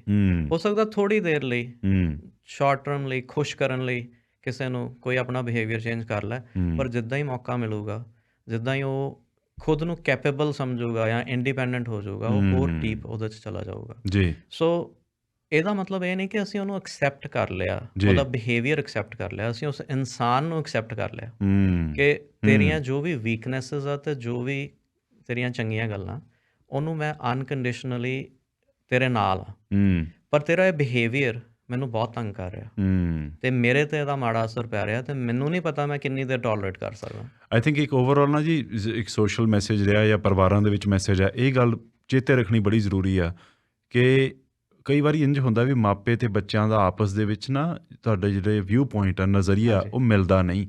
ਪਰ ਆਈ ਥਿੰਕ ਇਹ ਮੈਸੇਜ ਘੱਟ ਰੀਇਨਫੋਰਸ ਹੁੰਦਾ ਸੋਸਾਇਟੀ ਦੇ ਵਿੱਚ ਵੀ ਕਿ ਮਾਪੇ ਇਹ ਤੇ ਹਮੇਸ਼ਾ ਚਾਹਣਗੇ ਕਿ ਜਿਹੜੀਆਂ ਉਹਨਾਂ ਦੀਆਂ ਖੂਬੀਆਂ ਨੇ ਉਹਨਾਂ ਦੇ ਬੱਚੇ ਵਿੱਚ ਆ ਜਾਣ, ਪਰ ਮਾਪੇ ਇਹ ਨਹੀਂ ਚਾਹੁੰਦੇ ਵੀ ਉਹਨਾਂ ਦੀਆਂ ਖਾਮੀਆਂ ਉਹਨਾਂ ਦੇ ਬੱਚੇ ਵਿੱਚ ਚਲੀਆਂ ਜਾਣ। ਬਿਲਕੁਲ। ਤੇ Vijay, back to that attachment thing, ਜੀ, ਇਹ ਕਹਿਣਾ ਅਸਰਦਾਰ ਤਾਂ ਹੀ ਹੈ ਜੇ ਦਿਲੋਂ ਮੀਨਿੰਗਫੁਲ ਹੈ। ਬਿਲਕੁਲ। ਕਈ ਵਾਰੀ ਅਕਸਰ ਸਾਰੇ ਪਰਿਵਾਰ 'ਚ ਹੀ ਬਹੁਤ ਕੰਮ ਕਰਨ ਦੀ ਲੋੜ ਹੁੰਦੀ ਹੈ ਆਪਣੇ ਆਪ ਤੇ ਸਿੱਧਾ ਸੋਲੂਸ਼ਨ ਤੇ ਹੱਥ ਪਾਇਆ ਨਹੀਂ ਜਾ ਸਕਦਾ। ਜੀ। ਉਹ ਜਿਹੜਾ ਬੈਕਗਰਾਊਂਡ ਵਾਲਾ ਕੰਮ ਹੈ ਨਾ, ਜੀ, ਉਹੀ ਕਾਰਨ ਹੈ ਕਿ ਰੀਹੈਬ ਪ੍ਰੋਗਰਾਮ ਸਕਸੈਸਫੁਲ ਹੁੰਦੇ ਨੇ ਸ਼ਾਰਟ ਟਰਮ ਦੇ ਵਿੱਚ, ਪਰ ਲੌਂਗ ਟਰਮ ਦੇ ਵਿੱਚ ਫੇਲ ਹੋ ਜਾਂਦੇ। ਹਾਂਜੀ। ਇਹਦਾ ਕੋਈ ਸੌਖਾ, ਕੋਈ ਈਜ਼ੀ ਆਨਸਰ ਨਹੀਂ ਹੈ। ਜੀ, ਬਿਲਕੁਲ। ਔਖਾ ਕੰਮ ਆ, ਬਿਲਕੁਲ, ਤੇ ਅਨਕੰਫਰਟੇਬਲ ਆ, ਪਰ ਇਹਦਾ ਕੋਈ ਹੋਰ ਹੱਲ ਨਹੀਂ ਹੈ। ਡਾਕਟਰ ਸਾਹਿਬ, ਬ੍ਰੇਕ 'ਚ ਨਾ ਤੁਸੀਂ ਇੱਕ ਵਾਰ ਗੱਲ ਸਾਂਝੀ ਕੀਤੀ ਸੀ, ਉਹ ਮੈਂ ਕਿਹਾ ਕਈਆਂ ਤੇ ਢੁਕਦੀ ਹੋਣੀ, ਕਿ ਅਸੀਂ ਜਦੋਂ ਜਿਹੜਾ ਤੁਸੀਂ ਐਗਜ਼ਾਮਪਲ ਦੇ ਰਹੇ ਸੀ ਵੀ ਕਈ ਲੋਕਾਂ ਨੂੰ ਨਾ ਕੱਪੜੇ ਫੋਲਡ ਕਰਨੇ, ਉਹ ਕੰਮ ਬੜਾ ਔਖਾ ਲੱਗਦਾ ਵੀ ਯਾਰ ਛੱਡ ਪਰੇ, ਇਹਨੂੰ ਕੀ ਫੋਲਡ ਕਰਕੇ ਇਹਨੂੰ ਤਹਿ ਲਾ ਕੇ ਸੁਜਾ ਕੇ ਰੱਖਣਾ, ਵੀ ਹਫ਼ਤੇ ਨੂੰ ਫੇਰ ਇਹਨਾਂ ਦੀ ਢੇਰੀ ਲਾ ਕੇ ਲਾਂਡਰੀ 'ਚ ਰੱਖਣੇ ਨੇ। ਐਗਜ਼ੈਕਟਲੀ। ਹੁਣ ਇਹ ਬਹੁਤ ਸਾਰੇ ਲੋਕ ਇੱਦਾਂ ਫੀਲ ਕਰਦੇ ਨੇ। ਹੁਣ ਜਿਹੜਾ ਇਹ ਕੰਮ ਆ, ਜਿਹੜਾ ਕੰਮ ਤੁਹਾਨੂੰ ਲੱਗਦਾ ਵੀ ਯਾਰ ਇਹ ਕੰਮਾਂ 'ਚੋਂ ਕੰਮ ਆ, ਕੋਈ ਟਾਈਮ ਵੇਸਟ ਆ, ਜਦੋਂ ਉਹ ਕੰਮ ਕਰਦੇ ਆ, ਬੱਝੇ ਰੁੱਝੇ ਕਰਦੇ ਆ, ਉਹਦਾ ਕੀ ਅਸਰ ਪੈਂਦਾ ਮਨ 'ਤੇ? ਸੋ ਵਿਜੇ, ਸੇਮ ਚੀਜ਼ ਜਿਵੇਂ ਵੀਰ ਜੀ ਗੱਲ ਕਰ ਰਹੇ ਸੀ ਨਾ, ਜੀ, ਸਪੋਰਟ ਕਿਵੇਂ ਕਰਨੀ ਆ। ਜੇ ਕੋਈ ਬੰਦਾ ਐਂਟਰਟੇਨਮੈਂਟ ਜਾਂ ਕਿਸੇ ਦੁੱਖ ਤੋਂ ਦੂਰ ਜਾਣ ਲਈ, ਹਾਂਜੀ, ਐਡਿਕਸ਼ਨ ਵੱਲ ਜਾ ਰਿਹਾ, ਜੀ, ਐਸੇ ਮੌਕੇ ਕ੍ਰੀਏਟ ਕਰਨੇ ਕਿ ਉਹ ਖੁਸ਼ੀ ਵਾਲਾ ਚੰਗਾ ਮਾਹੌਲ ਬਣ ਸਕੇ। ਹਾਂਜੀ। ਐਂਟਰਟੇਨਮੈਂਟ ਫੂਡ 'ਚੋਂ ਜਾਂ ਡਰੱਗਸ 'ਚੋਂ ਨਹੀਂ ਲੱਭਣੀ, ਜਾਂ ਨੈਟਫਲਿਕਸ 'ਚੋਂ ਨਹੀਂ ਲੱਭਣੀ, ਹੋਰ ਜ਼ਰੀਏ ਉਹਦੇ ਇਫੈਕਟਿਵਲੀ ਕੋਸ਼ਿਸ਼ ਕਰਕੇ ਕ੍ਰੀਏਟ ਕਰਨਾ। ਕਿਸੇ ਲਈ ਉਹ ਨੇਚਰ ਵਾਕ ਹੋ ਸਕਦੀ ਹੈ, ਕਿਸੇ ਲਈ ਡਾਂਸ ਹੋ ਸਕਦਾ, ਕਿਸੇ ਲਈ ਪੜ੍ਹਨਾ ਹੋ ਸਕਦਾ, ਕੁਛ ਵੀ ਹੋਵੇ। ਜੀ। ਤੇ ਇੱਕ ਇਹ ਸਟੱਡੀ ਕੀਤੀ ਗਈ ਕਿ ਜਿਹੜੀ ਹੈਪੀਨੈਸ ਆ, ਹੂੰ ਖੁਸ਼ੀ ਆ, ਹੂੰ ਇੱਕ ਤਾਂ ਉਹਦੇ ਲਈ ਆਪਣੇ ਆਪ ਨਾਲ ਪੀਸਫੁਲ ਹੋਣਾ ਬੜਾ ਜ਼ਰੂਰੀ ਹੈ। ਹੂੰ ਸੈਕਿੰਡ, ਮੂਵਮੈਂਟ ਦੇ ਵਿੱਚ ਹੋਣਾ। ਹਾਂਜੀ ਜਿਹੜਾ ਕੰਮ ਕਰ ਰਹੇ ਹਾਂ, ਜਿਵੇਂ ਹੁੰਦਾ ਜੀ ਲਾਈਫ 'ਚ ਪਰਪਸ ਲੱਭੀਏ, ਮੀਨਿੰਗ ਲੱਭੀਏ, ਬੜੀਆਂ ਵੱਡੀਆਂ ਔਖੀਆਂ ਗੱਲਾਂ ਨੇ, ਸਮਝ ਨਹੀਂ ਆਉਂਦੀਆਂ ਲੱਗਦੀਆਂ। ਜੀ ਪਰ ਮੈਂ ਕਿਸੇ ਨਾਲ ਗੱਲ ਕਰ ਰਿਹਾ ਸੀ, ਉਹ ਕਹਿੰਦੇ ਯਾਰ ਇਸ ਵੇਲੇ ਤੇਰੇ ਬੱਚੇ ਨੇ, ਹਾਂਜੀ ਤੇਰਾ ਕੰਮ ਆ, ਹੂੰ ਤੇਰਾ ਇਹੀ ਮੀਨਿੰਗ ਆ। ਹੂੰ ਤੂੰ ਜਿੱਥੇ ਖੜਾ ਹੈ ਇਸ ਵੇਲੇ, ਤੈਨੂੰ ਰੱਬ ਨੇ ਇੱਥੇ ਖੜੇ ਕੀਤਾ। ਹੂੰ ਸੋ ਜੇ ਕੋਈ ਬੰਦਾ ਕੱਪੜੇ ਫੋਲਡ ਕਰ ਰਿਹਾ, ਕੱਪੜੇ ਧੋਤੇ ਨੇ, ਬੜੀ ਚੰਗੀ ਗੱਲ ਆ। ਮੇਰੇ ਵਰਗਾ ਸੋਚਦਾ ਵੀ ਇਹਨੂੰ ਟੋਕਰੀ 'ਚ ਹੀ ਰਹਿਣ ਦੋ, ਉਹਦੇ ਚੋਂ ਕੱਢ ਕੇ ਵਰਤੀ ਜਾਵਾਂਗੇ, ਕੀ ਫਰਕ ਪੈਂਦਾ ਹੈ? ਸੇਮ ਰੇਜ਼ ਮਾਈ ਹੈਂਡ। ਪਰ ਫਿਰ ਕਿਸੇ ਵੱਲ ਦੇਖੀਦਾ ਯਾਰ ਇਹਦੀ ਕਲੋਜ਼ਟ ਕਿੰਨੀ ਆਰਗੇਨਾਈਜ਼ਡ ਆ, ਜੀ ਤੇ ਕਿਸੇ ਹੋਰ ਨੂੰ ਤਕਲੀਫ ਹੋ ਰਹੀ ਹੈ ਕਿਉਂਕਿ ਉਹ ਟੋਕਰੀ ਵਿਹਲੀ ਨਹੀਂ ਹੋ ਰਹੀ। ਪਰ ਜੇ ਉਸ ਮੂਮੈਂਟ ਦੇ ਵਿੱਚ ਜੇ ਤੁਸੀਂ ਫੋਕਸ ਹੋ ਜਾਓ, ਕਹਿੰਦੇ ਜੇ ਤੁਸੀਂ ਕੋਈ ਕੰਮ, ਕੋਈ ਐਕਟੀਵਿਟੀ ਪਸੰਦ ਨਹੀਂ ਵੀ ਕਰਦੇ, ਹਾਂਜੀ, ਪਰ ਤੁਹਾਨੂੰ ਉਹ ਕਰਨੀ ਪੈ ਰਹੀ ਹੈ, ਹਾਂਜੀ, ਤੇ ਬਿਹਤਰ ਆ ਕਿ ਉਹਨੂੰ ਫੋਕਸ ਹੋ ਕੇ ਕਰ ਲਓ ਤੇ ਤੁਸੀਂ ਜ਼ਿਆਦਾ ਖੁਸ਼ ਰਹੋਗੇ। ਜੀ ਸੋ ਇਹ ਲਾਈਫ 'ਚ ਮੈਨੂੰ ਲੱਗਦਾ ਹਰ ਚੀਜ਼ 'ਤੇ ਹੀ ਅਪਲਾਈ ਹੁੰਦਾ, ਡਰਾਈਵਿੰਗ ਤੋਂ ਲੈ ਕੇ ਖਾਣਾ ਬਣਾਉਣ ਤੇ, ਕੱਪੜੇ ਫੋਲਡ ਕਰਨ ਤੇ। ਤੇ ਜਿਹੜਾ ਕੰਮ ਅਸੀਂ ਨਹੀਂ ਕਰਨਾ ਚਾਹੁੰਦੇ ਜਦੋਂ ਕਰ ਲੈਂਦੇ ਆ, ਫਿਰ ਇੱਕ ਸੈਂਸ ਆਫ ਅਕੰਪਲਿਸ਼ਮੈਂਟ ਵੀ ਆਉਂਦੀ ਹੈ ਜੀ। ਬਿਲਕੁਲ। ਇੱਕ ਨਾ YouTube ਤੇ ਬੜਾ ਸੋਹਣਾ ਵੀਡੀਓ ਹੈ ਵਿੱਚ ਨੇਵੀ ਦੇ ਐਡਮਿਰਲ ਨੇ, ਅੱਛਾ ਜੀ, ਉਹਨਾਂ ਦਾ why is it important to make your bed. ਅੱਛਾ ਜੀ, US ਨੇਵੀ ਦੇ ਐਡਮਿਰਲ ਨੇ, ਉਹਨਾਂ ਨੇ ਇਹ ਐਡਰੈਸ ਕੀਤਾ ਨਵੇਂ ਗ੍ਰੈਜੂਏਟਸ ਨੂੰ। ਅੱਛਾ ਜੀ, so it's a very formal thing, ਇਹ ਨਹੀਂ ਹੈਗਾ ਕਿ ਉੱਦਾਂ ਹੀ ਬੈਠੇ ਬੈਠੇ ਗੱਲ ਕਰ ਰਿਹਾ। ਉਹਦੇ 'ਚ ਉਹਨੇ ਐਕਸਪਲੇਨ ਕੀਤਾ ਵੀ ਸਵੇਰੇ ਉੱਠ ਕੇ ਆਪਣਾ ਬੈੱਡ ਚੰਗੀ ਤਰ੍ਹਾਂ ਵਿਛਾਉਣਾ ਕਿੰਨਾ ਜ਼ਰੂਰੀ ਹੈ ਲਾਈਫ 'ਚ ਸਕਸੈਸਫੁਲ ਹੋਣ ਲਈ। ਕੀ ਬਾਤ ਹੈ। ਤੇ ਉਹਦੇ ਪਿੱਛੇ ਥਿਊਰੀ ਇਹੀ ਕੰਮ ਕਰਦੀ ਹੈ ਕਿ ਇੱਕ ਟਾਸਕ ਸਹੀ ਅਕੰਪਲਿਸ਼ ਕੀਤੀ ਤੇ ਉਹ ਮਨ ਲਾ ਕੇ ਕੀਤੀ, ਚਾਹੇ ਉਹ ਚੰਗੀ ਲੱਗਦੀ ਹੈ ਨਹੀਂ ਚੰਗੀ ਲੱਗਦੀ, ਉਹ ਤੁਸੀਂ ਖਿੱਚ ਕੇ ਕਰ ਲਓ ਕਿ ਮੈਨੂੰ ਕਰਨਾ ਪੈਣਾ, ਮੇਰੀ ਇਨਸਪੈਕਸ਼ਨ ਹੋਣੀ ਹੈ, ਜਾਂ ਉਹਨੂੰ ਇਸ ਤਰ੍ਹਾਂ ਸੋਚ ਕੇ ਕਰ ਲਓ ਕਿ ਮੇਰੇ ਸਾਹਮਣੇ ਇਸ ਵੇਲੇ ਇਹ ਕੰਮ ਹੈ, ਇਹਨੂੰ ਮੈਂ ਫੋਕਸ ਹੋ ਕੇ ਕਰ ਲਾਂ। ਜੀ ਡਾਕਟਰ ਸਾਹਿਬ, ਤੁਹਾਡਾ ਬਹੁਤ ਬਹੁਤ ਧੰਨਵਾਦ, ਥੈਂਕ ਯੂ ਵੈਰੀ ਮਚ। ਜੀ ਕਰਦਾ ਗੱਲਾਂ ਕਰੀ ਜਾਈਏ, ਹੋਰ ਮੈਸੇजेस ਵੀ ਬਹੁਤ ਸਾਰੇ ਆ ਰਹੇ ਨੇ, ਪਰ ਤੁਹਾਡਾ ਬਹੁਤ ਬਹੁਤ ਸ਼ੁਕਰੀਆ। Thank you Vijay. ਇੱਕ ਮੈਂ ਚੀਜ਼ ਸ਼ੇਅਰ ਕਰਨੀ ਚਾਹੁੰਦਾ ਜਿਹੜੀ ਮੈਨੂੰ ਬੜੀ ਚੰਗੀ ਲੱਗੀ ਹੈ, ਕਿਸੇ ਤਿੱਬਤਨ ਮੰਕ ਦੀ ਲਿਖੀ ਹੋਈ ਹੈ। ਉਹਨਾਂ ਨੇ ਨਾ ਇਹ ਜਿਹੜੀ ਮੌਨਸਟਰੀ ਹੁੰਦੀ ਹੈ, ਉਹਦੇ 'ਚ ਇੱਕ ਬੜਾ ਵੱਡਾ ਹਾਲ ਬਣਾਇਆ। ਅੱਛਾ ਜੀ। ਉਹ 'ਚ ਸੀਗਾ ਕੁਛ ਨਹੀਂ। ਅੱਛਾ ਜੀ। ਨਾ ਹੀ ਕੰਧਾਂ ਸੀਗੀਆਂ, ਵਰਾਂਡਾ ਸੀਗਾ। ਤੇ ਸਾਰੇ ਜਿਹੜੇ ਉਹਨਾਂ ਦੇ ਸ਼ਿਸ਼ ਸੀ ਉਹ ਕਹਿੰਦੇ ਵੀ ਪਤਾ ਨਹੀਂ ਯਾਰ ਆਹ ਕੀ ਕਰਤਾ ਹੈ ਨਾ, ਇੰਨਾ ਵੱਡਾ ਵਰਾਂਡਾ ਬਣਾਤਾ, ਨਾ ਕੰਧ ਆ, ਨਾ ਇਹਦੇ 'ਚ ਕੁਛ ਕਰਨਾ, ਇਹ ਕਿਉਂ ਬਣਾਇਆ? ਉਹ ਕਹਿੰਦੇ ਇਹ ਸਭ ਤੋਂ ਜ਼ਿਆਦਾ ਪੀਸਫੁਲ ਜਗ੍ਹਾ ਇਹ ਆ। ਕਹਿੰਦੇ ਜੀ ਉਹ ਕਿਵੇਂ? ਕਹਿੰਦਾ ਉਹਦਾ ਨਾਂ ਰੱਖਿਆ ਲਿਸਨਿੰਗ ਟੂ ਦ ਰੇਨ ਵਰਾਂਡਾ। ਕਿ ਜਦੋਂ ਬਾਰਿਸ਼ ਹੁੰਦੀ ਹੈ ਨਾ, ਇੱਥੇ ਬਹਿ ਕੇ ਉਹ ਸੁਣੋ ਜੀ। ਸੋ ਸੇਮ ਚੀਜ਼ ਆਪਣੇ ਆਪ ਨਾਲ ਗੱਲਾਂ ਕਰਨੀਆਂ, ਕੁਦਰਤ ਦੇ ਨਾਲ ਪ੍ਰੈਜ਼ੈਂਟ ਹੋਣਾ, ਉਹ ਹੈਪੀਨੈਸ ਲਈ ਬਹੁਤ ਜ਼ਰੂਰੀ ਹੈ, ਬੜਾ ਲਾਹੇਵੰਦ ਹੁੰਦਾ ਜੀ। ਸੋ ਆਪਣੇ ਤੇ ਮੀਂਹ ਬੜਾ ਪੈਂਦਾ, ਹਰ ਕਿਸੇ ਦਾ ਲਿਸਨਿੰਗ ਟੂ ਰੇਨ ਵਰਾਂਡਾ ਹੋ ਸਕਦਾ। ਡਾਕਟਰ ਸਾਹਿਬ, ਸਾਡੇ ਲਈ ਹੈਪੀਨੈਸ ਲਈ ਲਾਹੇਵੰਦ ਹੈ ਵੀ ਤੁਹਾਡੇ ਨਾਲ ਰੈਗੂਲਰਲੀ ਗੱਲ ਹੁੰਦੀ ਰਹੇ, ਸੋ ਛੇਤੀ ਆ ਜਾਓ ਹੁਣ। ਥੈਂਕ ਯੂ, ਬਹੁਤ ਮਿਹਰਬਾਨੀ। See you soon, thank you so much.